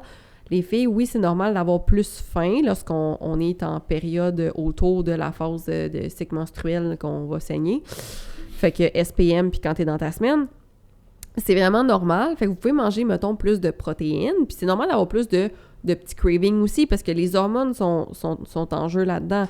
Mais ça veut pas dire d'aller vous clencher. Tu sais, il y a plein de recettes, moi, que je donne à mes clientes qui sont des alternatives santé à des cravings qu'elles ont. Fait qu'exemple, des biscuits, des brownies, des sortes de gâteaux, des crêpes, des affaires de même, des muffins. T'as tout ce qui est pâtisserie, il y a des versions ultra santé puis ultra protéinées que tu peux faire à ça qui sont tout aussi satisfaisantes que si tu es allé chercher un cheat. Fait que tu as le même bonheur à les manger, mais tu n'as pas la même culpabilité à les manger. Fait que c'est toujours juste d'essayer de trouver c'est quoi l'option la plus santé à ce que tu as envie, mettons, quand justement tu as vraiment un craving dû à tes hormones. Puis sinon, c'est de trouver quelle alimentation est-ce qui est adaptée pour toi, dans le fond, que tu vas aimer faire à long terme, puis que t'auras pas envie, t'auras pas hâte de manger quelque chose qui est pas dans ton plan alimentaire. J'aime pas les mots plan, mais qui est pas dans les recommandations alimentaires santé, mettons, qu'on te fait. T'es pas supposé avoir hâte de cheat. C'est supposé... Puis tu sais, un cheat, t'es pas supposé manger genre... Puis tu sais, si ton cheat, c'est un sac de chips tout seul, parce que c'est ta soirée à toi, me-time, Netflix, puis t'as envie, c'est correct. Un paquet de jujubes, c'est correct, tant que c'est pas une habitude, puis que c'est juste comme ça me tente. Et encore une fois, comme je l'avais déjà mentionné, la nourriture n'est pas une récompense. C'est quelque chose de super malsain et toxique de penser que c'est correct de se récompenser avec la nourriture. La nourriture, c'est juste du gaz que tu mets dans ton corps. Fait que c'est pour ça que c'est important que tu mettes une bonne qualité d'essence dans ton corps. Puis, ça veut pas dire que c'est pas correct de manger des choses qui sont moyen optimales. C'est juste de les manger de façon consciente, puis en étant conscient des impacts que ça a sur notre corps et en se disant « OK, je le sais que ça, c'est pas optimal et c'est correct parce que en ce moment, c'est ça qu'il y a, j'ai pas d'autre choix parce que là, c'est ça que ça me tente de faire et je sais pertinemment que mon prochain repas, ça va être de retour à mes bonnes habitudes. » Ça devrait être simple comme ça, s'alimenter. Ouais, puis j'ai eu la conversation avec une de mes clientes la semaine passée. Je coach une fille et sa fille. Fait que sa fille, elle a 15-16 ans. Puis on faisait son suivi, je les coach juste en alimentation. Puis on faisait leur suivi. Puis à un moment donné, elle me dit qu'elle est super sharp sur son plan alimentaire. Puis elle va prendre des fois 2 cheats, mettons, dans sa fin de semaine, dépendamment de ce qui se passe. Puis elle me disait qu'elle essaye le plus possible d'essayer d'éliminer ça de sa fin de semaine. Puis j'étais comme, tu sais, ce qui arrive avec ça, c'est que t'as 2 façons de le voir. T'as la façon de le voir où est-ce que tu te dis, ben, tu sais, je vais essayer de limiter ça le plus possible parce que j'aime mieux comment je me sens quand je mange selon mon plan, quand je mange des affaires qui sont moins caloriques, moins transformées, whatever. Tu sais, j'ai une meilleure énergie, je dors mieux, je me sens mieux, je suis moins ballonné, etc. Which is fine. Puis, il y a l'autre façon de le voir aussi où est-ce que tu te dis, OK, mais comme c'est quand même correct qu'une fois de temps en temps, je me permette un resto avec des amis, que j'ai un événement social ou whatever, puis que je ne me sente pas mal non plus de manger qu'est-ce qui va être à disposition. Les 2 sont corrects. C'est juste, dans tous les cas, faut le faire. C'est juste qu'il faut le faire pour les bonnes raisons. C'est ça. C'est surtout ça. Si tu as envie de éliminer ou du moins limiter le plus possible les aliments plus transformés, les cheats, les restos, appelle ça comme tu veux, je m'en crisse. Ce genre d'affaires-là, genuinely, parce que tu te sens mieux quand tu manges de cette façon-là, justement. Tu as plus d'énergie, tu as des meilleurs workouts, tu es plus concentré, t'as pas de ballonnement, comme whatever, tu te sens mieux en général quand tu manges comme ça. Hey, have fun. Je t'encourage vraiment fortement à continuer de manger de même. C'est vraiment pas nécessaire de cheat. Puis il y a bien du monde qui vont peut-être te dire que c'est pas un bon équilibre. Puis comme tant mieux pour eux autres si eux, ils se sentent bien là-dedans. Si toi, tu te sens pas bien là-dedans puis t'as envie de limiter ça le plus possible, you do you, c'est ta vie. Sauf que faut le faire pour les bonnes raisons. Si tu veux couper 100% ces affaires-là juste parce que tu te dis ah ben là si je commence à manger, là, je vais déroger, puis là je vais prendre du gras, puis là ben, je vais me sentir comme la merde, puis là comme juste ça va te stresser, ça va faire en sorte que l'impact de ce repas-là va être encore pire. Fait que c'est correct d'en prendre de temps en temps. Le poison est toujours dans la dose. Exact. Il y a personne qui est mort en mangeant un Oreo. En tout cas, à moins que ce soit étouffé dessus, là, comme à un moment donné... Tu me sous-estimes, Simon! Non, toi, je te vois t'étouffer avec de l'eau constamment. Fait que les Oreos, ça me surprendrait même pas. C'est ça. Mais pour de vrai, c'est ça. Fait que c'est vraiment très personnel à chacun, la façon de gérer ses cheats. Tu sais, moi, tu sais, c'est de choisir aussi les aliments que t'es comme... Ça, là, ça m'apporte vraiment beaucoup de bonheur. Moi, c'était le chocolat noir. Puis tu sais, quand on dit que c'est un processus, ça peut être vraiment long. Moi, jusqu'à... les derniers mois, mettons, tu sais, je l'ai mentionné dans plusieurs podcasts, j'avais besoin de mes chocolats noirs à chaque jour. Je sais pas c'est quand la dernière fois que j'ai mangé du chocolat à tous les jours. Comme, j'ai des phases que j'en ressens juste pas le besoin. Puis je cheat pas plus que d'habitude. Puis je sais que là, l'été s'en vient. Ça va me tenter plus d'aller sur des terrasses. Je vais quand même prendre les choix santé dans des restos, mais je sais que ça reste que ça se peut que ça scrape mon déficit calorique, puis c'est correct. Tu sais, puis le fait aussi, comme on disait pour la mastication, d'être relax, s'il faut passer un bon moment avec des amis, Mathieu l'avait déjà dit, puis que l'événement que vous faites quand vous cheatez, le fait de ne pas être stressé, d'être bien, d'être avec des gens, vous allez bien digérer votre cheat. Parce que justement, ça vient avec le fait de décompresser puis d'enlever une source de stress. Fait que... Tant que les portions restent comme raisonnables, c'est sûr que ça, à un moment donné, tu te clenches t'as beau être dans une situation le fun avec des amis, tu te clenches la pizza et que large à toi tout seul, il y a des grosses chances que tu digères pas tant pareil. Même si tu mastiques. Fait que c'est ça. Fait que arrêtez juste de vous en faire avec les histoires de cheat. Tu sais, c'est tout le temps un genre de si ton alimentation 80% du temps est ça coche puis que t'aimes ça, t'as un 20% de lousse que genre tu le prends pour qu'est-ce qui te convient à toi puis qui te rend toi heureux. Exact. Cool. Ensuite de ça, je pense que tu t'en as refait un post récemment sur la page de Summit, mais je pense que c'est visiblement une question qu'on se fait reposer encore souvent. C'est quoi la meilleure alimentation? Pour la 1001e fois dans ma vie, la réponse à la question « C'est quoi la meilleure » insérée n'importe quelle suite de phrases va toujours être « Ça dépend ». Ça dépend de t'es qui, ça dépend de pourquoi, ça dépend du contexte, ça dépend de tout. Est-ce que l'alimentation cétogène, c'est un mauvais choix? Oui, si tu as envie de te gonner sur cette alimentation-là. Voilà. Est-ce que c'est un mauvais choix? Si tu te sens super bien avec ça, tu n'as pas de difficulté à gérer ta nourriture, tu te sens fucking mieux depuis que tu fais ça, you do you, boubou! Ça va bien pour toi. T'as pas tout le temps envie de cheat, t'as pas tout le temps envie de te garocher dans du sucre. Tu te sens fucking bien, t'aimes ça, manger des avocats puis de l'huile à pelleter. Let's go! Quand c'est bien fait, ça peut être super beau. Tu sais, peu importe l'alimentation que tu choisis, faut juste qu'elle soit adaptée pour toi, pour ton mode de vie, pour que genuinely, tu te sentes bien chaque jour de ta vie. L'alimentation, ça devrait être le plus simple possible. Point. Pour toi. Faut que tu te sentes bien, tu aies de l'énergie, que tes signaux de santé aillent bien, puis que tu aies envie de le faire à tous les jours. C'est tout. Ça, c'est ton alimentation qui fonctionne pour toi. À partir de là, choisis celle que tu veux, là, selon ton objectif. C'est ça. C'est juste plate parce que les gens essayent trop de se compliquer la vie à essayer de chercher la meilleure affaire. Ça n'existe pas. Quand la meilleure affaire pour toi peut être très différente de la meilleure affaire pour moi, que pour Ginette, que pour Robert. Comme à un moment donné, on est tous différents et on répond tous de manière différente aux mêmes affaires. Fait qu'à un moment donné, c'est de trouver l'affaire qui fonctionne le plus pour toi. Tu sais, on va dire, par exemple, là, les bénéfices du intermittent fasting sur la glycémie, OK? Il y a beaucoup de gens qui vont le faire parce que « Oh, ma glycémie, nanana! » Il fait juste essayer de manger une quantité de carbs complexes raisonnable dans ta journée, puis assez de protéines, puis assez de légumes. Tu risques d'avoir les mêmes bons impacts sur ta glycémie, de 1. De 2, si tu prends quelqu'un, on va dire comme moi, qui est ultra stressé, moi, personnellement, genre en ce moment, je commence à être étourdie, je fais de l'hypoglycémie à chaque fois que j'ai beaucoup trop faim, particulièrement quand je suis SPM. Je peux pas faire de l'intermittent fasting parce que je suis plus concentrée, j'ai des crises d'hypoglycémie, j'ai l'impression que je vais tuer tout le monde, comme ça va pas, là. Je peux pas faire ça parce que quand je prive mon corps de manger trop longtemps, il rentre dans un genre de mode fight or flight, de genre « Oh my God », il craint pour sa vie, là, même s'il y a genre une épicerie à côté.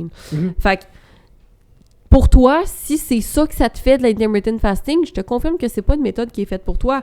Moi, la méthode qui fonctionne pour moi, c'est de manger sainement quand j'ai faim. Point. C'est ça, tout simplement. C'est tout. T'es pas obligé de te casser la tête et comme ton alimentation n'est pas obligée d'avoir un nom non plus.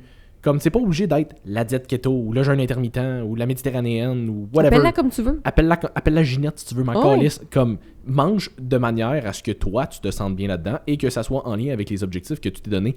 That's it. C'est tout. C'est tout. T'es pas obligé de te compliquer la vie plus que ça. Il y en a pas de solution miracle et il y en a pas de diète magique ou de whatever. Il y en a juste une qui fonctionne mieux pour toi que pour les autres. Puis tu peux te permettre de changer d'identité aussi, là. Oui, c'est ça. Je me souviens, il y avait une étude qui était sortie qui comparait à calories et protéines égales, which is very nice parce que c'est pas toutes les études qui font ça.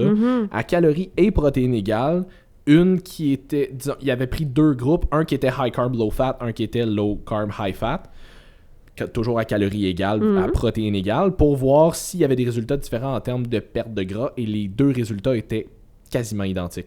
Le facteur qui était le plus déterminant à voir si les patients, si les participants avaient des bons résultats, c'est l'adhérence. À quel point est-ce que les gens avaient de la facilité à suivre le plan. Fait que ceux qui se sentaient mieux sur du high carb, low fat ont perdu plus de poids. Ceux qui se sentaient mieux sur le high fat, low carb ont perdu plus de poids que les autres. Il n'y en a pas une qui est meilleure, il y en a juste une qui fit plus avec toi. Tu sais, la raison pour laquelle il n'y a aucune des diètes que tu as essayé aujourd'hui qui a fonctionné, c'est parce que tu n'as jamais été capable d'adhérer à cette diète-là. Tu n'as jamais été capable de la maintenir. C'est tout. C'est tout. Fait que essaye autre chose. Trouve quelque chose qui te fait à toi. Essaye-les toutes si tu veux, là. Peut-être qu'il y en a une là-dedans que tu vas aimer aussi, là, puis c'est super correct. Tu sais, moi, il y a des phases dans ma vie où est-ce que je mange moins de viande, puis j'utilise plus de protéines végétales parce que je suis curée de manger de la viande. Puis il y a des moments dans ma vie où est-ce que j'ai juste envie de manger du steak puis rien d'autre, puis je m'en calisse. Fait que, permettez-vous de changer aussi, je veux dire, votre corps change, vos envies changent, vous changez. Permettez-vous juste de manger sainement, de la méthode qui fonctionne le mieux pour vous dans le moment présent, puis si ça change, puis c'est très correct. Là. C'est ce qui est le fun, je trouve, avec l'approche de diète flexible, entre guillemets, ce qu'on appelle le flexible dieting, de justement comme mange ce que tu vas avoir envie de manger dans les portions raisonnables pour faire en sorte que ça soit quand même en lien avec ton objectif, mais que t'aimes ce que tu manges. Puis si, une fois de temps en temps, t'as envie de plugger 2-3 carrés de chocolat noir, t'as envie de plugger peut-être une fois de temps en temps, un biscuit ou 2, parce que comme t'aimes ça avoir un petit sweet de temps en temps, mais comme si c'est prévu, c'est calculé, comme c'est vraiment pas ça qui va tout gâcher. Puis ça me ramène à une question que je m'étais fait poser il y a 2 semaines, je pense, en Q&A, comme par rapport aux nouvelles barres grenades Oreo qui sont dans les shops maintenant, comme c'est comme de shit, là, tout le monde capote là-dessus en ce moment. C'est vrai qu'elles sont bonnes, mais je m'étais fait poser la question, est-ce que tu penses que ça... Moi, je les aime vraiment beaucoup, j'en consomme une à tous les jours. Est-ce que tu penses que comme ça peut potentiellement être mauvais? Et puis je suis comme...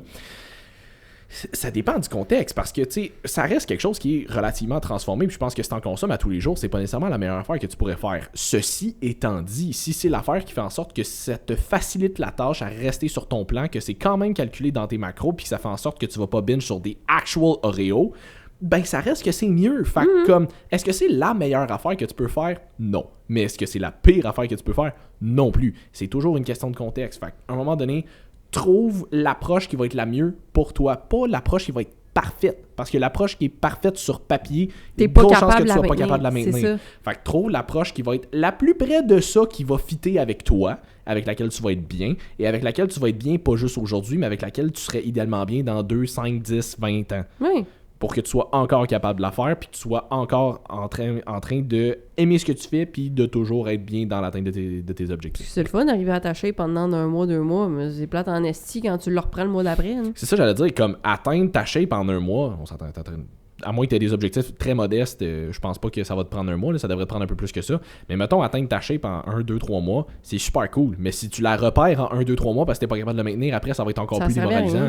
Tu vas juste avoir l'impression d'avoir perdu les 6 derniers mois de ta vie. Et chaque rebound que tu fais faire à ton corps, je te confirme que c'est plus dur la fois d'après. Et voilà. Surtout que tu rajeunis pas, fait que c'est déjà plus dur la fois d'après. C'est ça. Fait que ça, c'est bon. Écoute, ça fait déjà un petit peu plus qu'une heure qu'on roule. Fait que on va enclencher au moins un dernier. Différence entre les trainings en prise de masse versus en perte de gras. Y a-t-il une grosse différence là-dedans? Non. Non. Voilà, on va en passer à un autre finalement. Non. C'est une question qui revient relativement souvent, là, comme quand je suis en prise de masse, là, j'aimerais ça perdre du gras. Qu'est-ce que je fais niveau training? Est-ce que je fais plus de volume? Est-ce que je fais plus de reps? Est-ce que... Mais je ferais peut-être pas faire de CrossFit à quelqu'un qui veut bodybuilder. Hein? Mais bodybuilding, non, mais je veux dire, tu sais, mettons, on prend pour acquis, c'est plus des objectifs composition corporelle. Je veux prendre la masse, je veux perdre du gras, whatever.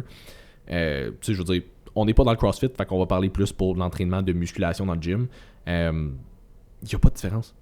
Il n'y en a juste pas de différence. Moi, j'ai vraiment la mentalité de ce qui t'a permis de gagner de la masse musculaire en prise de masse va te permettre de la maintenir en perte de gras. Si tu commences à faire des entraînements super fancy, high rep, des giant sets pour aller chercher comme des affaires un peu plus cardio puis que tu dépenses plus d'énergie, je te confirme que tu vas peut-être augmenter un petit peu ta dépense énergétique, mais tu vas aussi augmenter beaucoup ta fatigue et ton stress, puis ça peut faire en sorte que éventuellement, si tes calories deviennent bien basses, ben comme ça se peut que ça te fasse perdre un petit peu de masse musculaire. Fait que rendu là, à quel prix est-ce que tu la veux? T'sais? Fait que moi, je me dis, dans un objectif de prise de masse, tu vas vouloir avoir des entraînements pour prendre la masse, puis tu vas avoir l'alimentation, puis le mode de vie autour pour prendre la masse. Mais le gros qui va changer, c'est surtout ton alimentation, c'est les calories que tu vas faire, puis cardio complémentaire. C'est pas mal les 2 gros facteurs qui vont changer. Puis tu sais, mettons quelqu'un qui aime ça, faire des entraînements un peu plus fonctionnels. Voulais-tu y penser 2 minutes? Ben, tu sais, mettons plus justement... moi, mettons des clientes en perte de poids qui aiment pas ça faire du gros cardio, je vais peut-être intégrer des genres de circuits plus cardio parce que ça leur tente pas de faire un 45 minutes après. Oui, ça c'est correct, ben oui. Fait que ça, je le donnerais pas nécessairement à quelqu'un en prise de masse. Non, puis encore là... Ce serait pas mauvais, mais ce serait pas la chose que je prioriserais, mettons. Non, c'est ça. Ben, je pense que dans aucun cas, est-ce que d'emblée, je prioriserais ce genre de training-là. Personnellement, du moins pour la clientèle que moi j'ai. Mais là, ça va plus être une question, encore une fois, de cas par cas. Est-ce que ton client, est-ce que c'est ça qu'il aime faire? Oui, mais crime, je vais lui donner plus des metcons ou des entraînements par intervalle. C'est ça qu'il aime. Tant qu'on voit qu'il est capable de bien récupérer tes affaires. Exact. Mais, ben, puis d'adhérer, c'est tout. C'est l'adhérence. C'est ça, exact. Comme, je ne ferai pas faire 1 heure de marche. 1 heure de marche sur un tapis incliné, si ça le fait chier. Après là, je vais peut-être faire un 20 à 30 minutes d'intervalle si lui, il triple là-dessus parce que c'est un high performer puis il aime ça comme se driller. J'avais des clients qui se faisaient chier à faire des workouts comme rien que de muscu, puis tout ce que j'ai changé, c'est je mets des mêmes exercices les plus optimaux possibles au niveau de la muscu, mais en circuit. Puis oh mon Dieu, là, c'est le fun, là, hey, là, ça va bien, là. C'est ça, exact. Puis je veux dire, rendu là, s'ils sont satisfaits des résultats qu'ils ont, rendu là, c'est juste ça qui est important. Là. Puis ils vont se pousser. Oui, puis je veux dire, moi, je suis juste là pour te faire progresser. Fait que si t'aimes ce que tu fais puis que t'as des bons résultats, comme I don't give a shit, moi, je vais te donner l'affaire que je juge qui est la meilleure, mais si ça fit plus ou moins avec toi, on va trouver des alternatives pour faire en sorte que t'aimes mieux ça. Que ce soit la meilleure un peu plus. Pour toi. Pour toi, exact. Fait que tes workouts en tant que tel, hey, moi quand j'ai fait ma prep, là, j'ai changé sweet fuck all à mes entraînements. J'ai juste fait plus de cardio puis j'ai coupé mes calories. That's it. Fait que comme cassez-vous pas la tête, ce qui vous a permis de développer de la masse musculaire en bulk, c'est ce qui va vous permettre de maintenir votre masse musculaire en cote aussi. Ajoutez juste les calories puis le cardio en conséquence. Puis ça, c'est l'autre affaire en cote aussi. Je dis toujours à mes clients, comme quand on arrive éventuellement à un point où est-ce qu'on veut pousser un petit peu plus la cote, on a 2 choix. On coupe un petit peu les calories ou on augmente un petit peu la dépense énergétique. Vas-y avec ce que tu préfères. Il y en a qui peuvent se permettre de bouger un petit peu plus Fait que si je peux te permettre de te garder plus de bouffe, mais je vais augmenter un petit peu ta dépense énergétique à la place. Tu risques d'avoir plus de fun parce que on va travailler un petit peu ton cardio quand même de façon complémentaire. Tu vas avoir plus de bouffe, fait que ça risque d'aider à contrôler l'appétit et les cravings. Cool, on est bien là-dedans. Ça risque de te donner des meilleures performances dans tes workouts aussi. Mais ça arrive des fois que les personnes sont loadées, sont déjà vraiment occupées, ils n'ont pas nécessairement le temps de rajouter du cardio. Alright, bon, mais crime, on va couper un petit peu les calories, puis on va y aller avec ça, puis comme on continue j'ai fait des pertes de gras strictement muscu, même pas de workout, circuit et tout, puis pendant longtemps, là. Simple, j'en ai eu une cliente elle a perdu, elle avait quasiment perdu 40 livres en comme 4 mois, ça n'avait aucun sens comment elle progressait. Elle avait 15 minutes de vélo à faire à la fin, that's it. Moi, fuck all le cardio, là. J'haïssais ça, mes clients haïssaient ça aussi. Fait qu'ils faisaient pas de cardio, juste de la muscu, puis ils ont fondu. Non, c'est ça. Fait que ça reste toujours du cas par cas. Il y en a des fois qu'on est comme, hey, ça va vraiment bien, j'ai pas besoin de toucher à ton plan alimentaire, j'ai pas besoin de t'ajouter du cardio, tu perds du poids. Fait que comme, on va garder ça de même. J'en ai un que pendant 3 mois straight, il a perdu 25 livres. On avait 0 cardio à faire dans son workout. On a juste graduellement coupé les calories. J'ai même pas touché à son plan alimentaire. J'ai juste dit, vas-y avec ça. Il a été hyper sharp. Un cheat par semaine. Des fois 2 à l'exception. Mais sinon, hyper sharp. Ça a super bien fonctionné. Là, il a commencé à ralentir un petit peu. Là, on commence à ajouter un petit peu de cardio. That's it. Fait que cardio, c'est un bel outil. Mais sinon, les workouts changent pas même. Les workouts changent pas. On a juste l'alimentation puis le cardio au besoin. C'est ça. Voilà. C'est tout? Il nous en reste encore peut-être 2-3. Ça fait combien de temps? Hein? On a encore peut-être un petit peu de temps. Hey, les fucking débalancements hormonaux, là. On peut s'en parler? OK. Les débalancements hormonaux. Premièrement, là, estro-contrôle, là. Ça mérite. Ouais, c'est ça. Estro-contrôle, ça va être encore une fois, ça reste un outil. Fait que ça peut être bon dans certains contextes, certaines situations, mais généralement, c'est que si tu ressens des symptômes, des signaux que ton corps t'envoie comme quoi ton estrogène serait débalancé, ce n'est pas ton débalancement d'estrogène qui t'amène des symptômes. C'est tes habitudes de vie qui t'amènent un débalancement d'estrogène qui t'amène des symptômes et non pas l'inverse. Puis encore là, je m'excuse, mais ton débalancement d'estrogène, là, tu te l'es-tu auto-diagnostiqué parce que je trouve que les gens sont très vite sur la gâchette de débalancement hormonaux. Là. Oui, vraiment beaucoup. De 2, ça n'existe pas un débalancement hormonal. C'est une adaptation métabolique. Exact. Ton corps s'adapte. Si c'est rendu que ton corps réagit de certaines manières à certaines affaires de même, c'est parce que tu l'as forcé à s'adapter. Tu l'as forcé à faire une adaptation négative aux habitudes de vie que tu lui as données. Exact. Dans certains rares cas, ça va être des maladies. Oui. Certains rares cas, puis beaucoup de maladies sont créées par les habitudes de vie. Voilà. Fait qu'un débalancement hormonal, ça n'existe pas. C'est une adaptation négative de ton métabolisme due à quelque chose que tu as fait, des choses que tu as faites, que tu as accumulées, qu'il n'a pas aimé, qui a probablement essayé de t'envoyer plein de signaux avant ça pour te dire « Hey girls », parce qu'il y a quelque chose qui... ça va moyen, comme voudrait peut-être que... Puis toi, t'as fait « Non, fuck you, ta gueule, prends du estro-contrôle, on va te gérer. » Le problème avec n'importe quel supplément, médicament, whatever, que vous prenez pour faire taire les symptômes, c'est que votre corps vous envoie pas ça pour le fun. Les symptômes, non, c'est ça. Les symptômes, c'est votre corps qui vous parle. Tu sais, il y en a qui sont comme « J'ai des reflux gastriques, as-tu quelque chose pour ça? » Trouver la cause de tes reflux gastriques, peut-être. Fait que, tu sais, si tu ressens des symptômes de débalancement hormonaux, essaye plus d'aller trouver, OK, ça pourrait peut-être être quoi là ou les causes de ces symptômes-là. Exact. Puis après ça, tu vas pouvoir creuser. Puis, tu sais, on a souvent dit les médecins sont rapides sur les médicaments, mais des fois aussi, c'est les gens qui sont rapides sur demander des médicaments pour faire taire le symptôme. Ouais, exact. Shout-out à Camille, parce que sinon, on va me casser la gueule. mais c'est ça. Fait que juste essayer plus de trouver c'est quoi peut-être dans mes habitudes de vie. Puis c'est beaucoup plus facile d'être accompagné par un naturopathe pour faire ça. C'est quoi dans mes habitudes de vie qui pourrait faire en sorte que je suis rendu avec ces symptômes-là dans ma vie? Ouais, exact. Puis je pense que ce qui arrive aussi, c'est que tu sais, comme je disais, il y a trop de... Je vais dire femmes, parce que c'est plus les femmes qui vont dire qu'ils ont des débalancements hormonaux. C'est rare que tu débalances ta test. Là. Ouais, ben, je veux dire, à moins d'avoir un stress incroyable là, sur une longue période de temps. Je veux dire, moi, là, je m'excuse, tant que t'as pas un diagnostic d'endocrinologue, là, ton débalancement hormonal, j'y crois pas. Pas de médecin, hein? Non. Endocrinologue. Parce que les médecins, avec les hormones, c'est ça. Il y en a qui sont meilleurs que d'autres, là. Oui. Mais tout ça pour dire que moi... Ils sont pas complètement incompétents, mais ce n'est pas... C'est pas nécessairement leur champ d'expertise. C'est ça, c'est pas leur champ d'expertise. Fait que c'est pour ça qu'on mentionne endocrinologue, parce que des fois, les médecins, c'est pas de leur faute, mais je veux dire, c'est pas là-dedans qu'ils se sont spécialisés. Fait qu'ils vont faire... le diagnostic qu'ils peuvent avec les informations que vous leur donnez, puis ça se peut que ce soit pas exactement ça. Exact. Fait qu'aller vraiment, tu sais, moi, si j'ai des problèmes digestifs, je vais aller voir un gastro-entérologue. C'est ça. Je vais pas juste voir un médecin. C'est ça. Fait que c'est pour ça que j'allais dire, tu sais, comme, moi, tant que t'as pas un diagnostic officiel, ton débalancement hormonal, il vaut pas de la merde. Fait que quand tu me dis que t'as un débalancement hormonal parce que t'as tel symptôme, je suis comme, ok, qu'est-ce qui peut potentiellement te causer ça? On va regarder ta digestion, on va regarder ton alimentation, on va regarder ta gestion de stress, ton sommeil et tout. Parce qu'il y a probablement un fuck ton d'affaires dans tes habitudes de vie qu'on pourrait améliorer, qui ferait en sorte que finalement, hey, t'as peut-être pas de débalancement hormonal, t'as juste des habitudes de merde. C'est ça. Fait que, comme, on peut-tu se calmer sa gâchette? Parce que j'ai l'impression que les gens sont très bons pour se victimiser aussi, là. Prendre responsabilité de tout ce qui vous arrive, là, ça enlève un gros stress et un gros poids dans la vie. Puis moi, ça, c'est ça l'affaire aussi qui me fait rire, c'est que les gens sont très bons pour se victimiser puis essayer de se déresponsabiliser. Excuse-moi, là, comme, si tu prends la responsabilité de tes affaires, c'est un bon signe. Ça veut dire que tu as le pouvoir de changer ça. Tu ne dépends de personne d'autre que de toi-même. Tu peux le changer. Fuck, à un moment donné, prends-toi en main. Là, arrête de dépendre de Ginette puis de Robert pour faire en sorte que, comme, ah, mais oui, mais cette personne-là va m'arranger. Hey, t'es capable de t'arranger. T'es plus un bébé, là. Oui, puis aller chercher de l'aide de vrais professionnels. De vrais professionnels. Pour avoir les vrais bons diagnostics. Pour vrai, ça me fait plaisir de faire des Q&A à toutes les semaines, pas jour, de faire des Q&A à toutes les semaines, mais répondre à des problèmes de débalancement hormonaux. J'ai-tu l'air d'un endocrinologue? Je te connais même pas.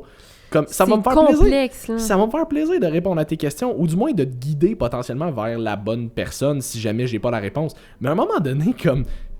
utilisez votre gros bon sens aussi, là, comme faites un minimum de recherche un petit peu plus poussé que juste comme demander à un dude sur Instagram. Puis si vraiment vous pensez avoir des problèmes d'hormones, je vous référerai à Mélodie Comtois et Mathieu Bouchard, probablement. Si vous voulez vraiment des avis d'experts là-dedans, là, et si eux ne sont pas capables, ils vont vous référer à des bons endocrinologues. C'est ça, et à spécifier justement comme c'est des naturopathes, c'est pas des endocrinologues. Le point, c'est juste que dans la grande majorité des cas, c'est pas vraiment des débalancements hormonaux, c'est juste que vous avez des habitudes de vie de marde.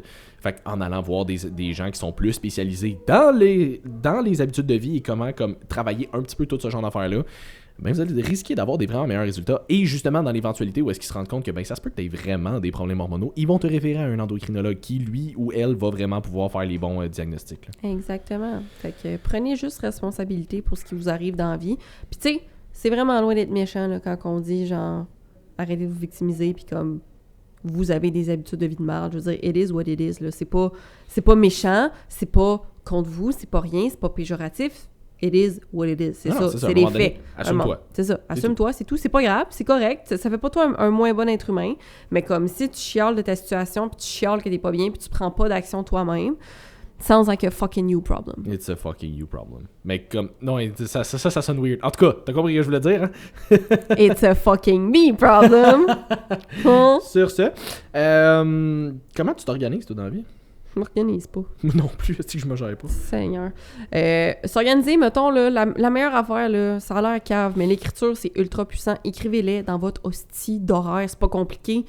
Je veux dire, à un moment donné, arrêtez d'essayer tout le temps, dans n'importe quoi, trouver l'affaire la plus fancy, puis la plus... Moi, là, ce qui fonctionne pour moi, là, c'est de me mettre mes rendez-vous, tout ce que j'ai besoin de me souvenir, en couleur dans mon calendrier Google. J'ai une application qui s'appelle To-Do. Je peux faire des listes en couleur aussi avec des petits emojis. Puis je trouve ça vraiment le fun. Fait que moi, je suis un enfant de 5 ans, j'ai besoin de mon petit code de couleur. Parce que si c'est pas en couleur dans mon calendrier Google, ça n'existe pas. Moi, ça me fait capoter le monde. Des fois, ça m'est arrivé des fois avec des clients qui sont comme, mettons, qui oublient toujours de me faire leur check-in, attendent du moins ou qu'ils le font juste pas, puis là, sont comme, ah, excuse-moi, j'oublie tout le temps. Je suis comme, mais t'as un fucking rappel, t'as un cellulaire, on a toutes des fonctions rappel là-dessus. À un moment donné, c'est pas difficile, là. Genre, t'as pas d'excuse pour dire que t'es mal organisé, t'es juste une merde qui prend pas responsabilité pour ton organisation, c'est tout. À un moment donné, ça arrive un imprévu, qu'il était prévu à ce moment-là, t'as eu un imprévu, t'as pas pu le faire. Oui, mais c'est parce que là, les gens parlent comme si la vie était remplie d'imprévus tout le temps. À un moment donné, there's just so much imprévus qui peuvent arriver dans ta semaine puis dans ton mois. Même si t'es important, t'es CEO, big, si Elon Musk a un agenda comme il a puis capable de s'organiser, toi aussi. Il y a probablement des assistantes, mais comme on comprend le principe. C'est une méthode qu'il a pris pour s'organiser. Exact. T'es pas obligé, je veux dire, je pense pas que t'as la même charge qu'Elon Musk. T'as pas nécessairement besoin d'avoir une assistante, t'as juste besoin de prendre plus de responsabilités sur comment tu t'organises. Fait que honnêtement, ça a l'air... Puis les trucs qui fonctionnent le mieux, là, c'est les plus simples. Tout le temps. Tout le temps. Tout le temps. C'est tout le temps la base. Là, cette petite base, là, c'est celle-là qui fonctionne. Mais c'est parce que les gens veulent pas la faire la plus... Les gens veulent pas la base parce que c'est plate. C'est pas fancy. C'est pas c'est le fun en hostie quand t'es organisé puis tout va bien dans ta vie, je te le confirme. Je te confirme que oui. Fait que moi, personnellement, les trucs que je peux vous donner, c'est ceux que moi, j'utilise et que j'ai utilisé avec mes clientes et qui, comme par magie, leur vie s'est améliorée. Étonnant. C'est étonnant. Ouais. Shocking. Fait que, écrivez-le. Écrivez tout, même les affaires les plus épaisses, là, puis à un moment donné, triez ce que vous allez comme faire. OK, mes déplacements, finalement, j'ai pas besoin de les écrire, là, ça va, là, je sais que je suis capable de me mettre un bloc de telle heure à telle heure, j'ai pas besoin, mais écrivez tout. Quel jour, quelle heure est la meilleure pour faire votre meal prep? Ça se peut que ce soit 1 fois semaine, 2 fois semaine, à tous les soirs, peu importe. Faites des tests. Arrêtez de penser que genre ça va arriver miraculeusement. Il faut que vous fassiez des tests parce qu'il n'y a pas une méthode qui fonctionne pour tout le monde. Fait essaye-le. Moi, personnellement, ce qui fonctionne pour moi, c'est de faire ma meal prep le lundi et le mercredi. Voilà. C'est tout. Moi, c'est ça. C'est 1 heure le lundi, 1 heure le mercredi. Ça, c'est mon organisation. Puis il faut que je le mette à mon horaire parce que sinon, c'est sûr, je vais me booker d'autres choses par-dessus parce que je suis niaiseuse. Fait que vous voyez, quand vous savez que vous avez des problèmes d'organisation, c'est important de vous trouver des trucs. Fait que moi, je vais le mettre en couleur dans mon Google Agenda, ma meal prep. Après ça, une fois que j'ai mis ma meal prep dans mon Google Agenda, je vais aller me mettre ma liste d'épicerie dans ma liste de to-do. Fait que là, je vais préparer les repas que je veux manger. Vous pouvez même vous faire une grille de repas par semaine. C'est très, très facile. Mettez des cases avec le nombre de repas par jour. Écrivez d'avance qu'est-ce que vous voulez comme repas dans votre journée. Fait comme ça va vous éviter de faire une meal prep où est-ce que t'es plate parce qu'il demande tout le temps la même affaire. Ben non, hostie, tu le sais que tu t'es fait comme meal prep, c'est le fun, t'as plein de variétés. Ouh! J'ai juste écrit un fuck-ton d'affaires, mais pourtant, je suis plus organisée, je sais où est-ce que je m'enligne à l'épicerie, je le sais quand est-ce que je vais faire ma meal prep, puis j'ai pas besoin de me stresser avec ça pour le reste de la semaine. Les gens qui trouvent ça stressant, là, genre, oui, mais c'est stressant à écrire. C'est pas stressant, ça t'enlève du stress pour le reste de la semaine. Je trouve ça fucking plus stressant de genre, pas savoir quand est-ce que je mange, quand est-ce que je fais ma meal prep, là, j'ai-tu du temps, finalement, là, j'ai ça qui est arrivé, là, je peux plus, là, finalement, je suis désorganisée, là, finalement, je suis pas mon plan, là, j'ai fucking plus dépensé parce que je me suis pris une collation ici, un repas là, tu sais, fait que ça va vous sauver du temps, ça va vous sauver de l'argent et vous sauver du stress. Fait que trouvez juste la méthode qui vous convient à vous et l'écriture, peu importe la façon dont vous le faites, l'écrire dans un horaire, c'est super important. Et plus que ça va aller, plus que vous allez vous connaître, plus que vous allez target, OK, moi, j'ai juste besoin d'écrire ça. Exact. That's it. Ouais, puis l'autre affaire, le dernier point par rapport à ça aussi, c'est que c'est super cool si toi, ça, tu sais, mettons, ça te fait du bien de tout écrire dans ton agenda ou whatever, mais à un moment donné, une fois que c'est écrit, respecte-le, par exemple. Oui. Si t'écris tout ton horaire pour toute ta semaine dans ton agenda, mais que tu le respectes pas une fois qu'on est rendu, t'es pas plus avancé, à un moment donné. Puis tu sais, il y en a aussi, mettons, ouais, tu parlais des imprévus, tu sais, moi, je l'ai mentionné dans un post sur le groupe Facebook de Summit que j'ai fait aujourd'hui. Moi, la semaine passée, là, il y a des semaines où est-ce que je prends la peine d'écrire l'heure et la journée où est-ce que je vais faire mes workouts, puis j'écris même ça va être mon jour 1, ça va être mon jour 2, ça, je vais faire mon jour 3, là, je vais être rendu à mon jour 4, parce que des fois, ça décale dans les semaines, je suis mêlée. Puis ça arrive que cette semaine-là, finalement, j'ai plein d'imprévus, je suis brûlée, je peux plus, ça me tente pas, je n'ai pas réussi à le faire. Mais ma structure, elle était là, et je peux reprendre cette structure-là et la remettre la semaine d'après. Je pense que tu pourrais reprendre cette phrase-là aussi. Au complet. Fait que je peux la remettre à la semaine d'après. Fait que c'est pas une question de se mettre un stress de faut que tout soit parfait, c'est une question de s'il arrive un imprévu, je le sais que je dois déplacer tel bloc de mon horaire puis le placer ailleurs, exact, à quelque part cette semaine ou la semaine prochaine. C'est juste à ça que ça sert de mieux s'organiser. Voilà. Tadam! Maintenant, vous êtes organisé. Voilà. Ça nous a fait plaisir. Bon. Fait gratis. Dernière petite question qu'on risque de passer relativement rapidement, quoique je dis ça à chaque question, mais des trucs pour peut-être accélérer un petit peu plus que prévu. Ben, un petit peu plus que prévu. Pour accélérer peut-être un petit peu plus la perte de gras. Suis tes fucking affaires. Suis tes fucking affaires. C'est tout. Voilà. Suis-les, c'est tout. Il n'y a pas de truc magique, il n'y a pas fuck all. Ça fait 25 000 podcasts qu'on le dit. Fais juste suivre. Fais ce que tu sais que tu dois faire. C'est tout. Les gens qui vont poser ces questions-là, là, ils s'attendent à peut-être tu devrais peut-être prends des stéroïdes. Non, mais comme prends telle affaire. Si je m'étais fait poser ça comme question à un moment donné, quel stéroïde tu recommandes de la perte de gras? Un déficit calorique. Comme excuse-moi, quoi? Genre non. Moi, je travaille pas avec des stéroïdes. Non, mais je veux dire, dans tous les cas, fais juste prendre un déficit que, hey, garde, j'ai... Non, mais mettons que t'es vraiment intense, là, il y a des stéroïdes qui peuvent t'aider. T'as des seringues, t'as des stéroïdes. Tu vas probablement scraper ta santé, surtout si t'es une fille, mais ça se fait. Ouais, mais je veux dire, t'as pas besoin de prendre ça, t'as juste besoin de faire un fucking déficit calorique. Puis si tu prends des stéroïdes pis t'es encore en surplus calorique, t'en perdras pas plus de crise de poids. Fait qu'à un moment donné, comme tu ne peux pas éviter le déficit calorique pour perdre du poids. Fait que tu veux perdre du poids plus rapidement, sois fucking sharp sur ton plan puis arrête de te trouver des excuses. Puis après ça, prends des stéroïdes. Puis après ça, prendre des stéroïdes. Voilà. C'est pas vrai. Ceci n'était pas une recommandation. Ceci n'était pas une recommandation. Non, mais c'est juste, ça me fait rire les gens qui sont genre, ouais, j'aimerais ça perdre du poids plus rapidement, puis sont à genre 70-80% sur leur plan. Je suis comme, fuck, va au resto moins souvent, mange tous tes repas, fais tous tes cardio, puis comme, tu vas en avoir des résultats plus rapidement. À un moment donné, t'en veux-tu des résultats ou t'en veux pas, là? Qu'est-ce que t'as mieux? T'as mieux te péter la tête à toutes les fins de semaine ou genre prendre ta vie en main? Ben, c'est ça. Puis, les deux réponses sont bonnes, là.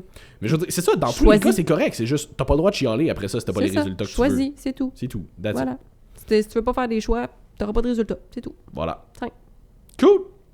Bon, mais ça fait à peu près 40-12 minutes que je dis qu'on roule depuis longtemps. Fait que je pense qu'on a fait le tour des questions d'aujourd'hui. C'est ça. J'ai faim anyway. Moi aussi. Fait que si jamais vous avez d'autres questions que vous voulez qu'on regarde comme ça, ben continuez de me les poser à toutes les semaines puis on en fera un autre. Je suis à l'épicerie puis j'ai faim. Ça, c'est dangereux. Ah, si bol. Ça... OK. Prends-toi un snack ici. C'est même pas pour acheter des cochonneries. Je vais acheter tellement trop de légumes puis de patates puis de viande, là. How is that a bad thing? Mais c'est parce que j'ai gaspillé. Tu me les donneras. OK. OK, cool. Fait que bref, j'espère que vous avez apprécié encore nos petits rants, puis qu'on a répondu peut-être à quelques questions que on je était pourrais... un petit peu plus violent aujourd'hui. Ouais, c'est ça, auquel je pourrais linker l'épisode les prochaines fois que je me fais poser des questions. Fait que j'espère que vous avez apprécié. Comme je disais au début, si vous avez aimé, likez, partagez, taguez-nous, ça nous fait toujours plaisir. Si vous voulez nous suivre... Le mot de la fin est nuditeur. Hashtag nuditeur. J'ai bien hâte de le voir celle-là. Fait que voilà, si jamais vous voulez nous suivre, Jess, coach.ly/ST, moi, coach sim/ST aussi. J'ai comme eu un blanc. Sur Instagram, TikTok, whatever, la plateforme que ça vous tente. Puis sinon, ben écoute, on se revoit pour un autre épisode de Woke Up and Chose Violence la semaine prochaine. Bye tout le monde. Salut tout le monde.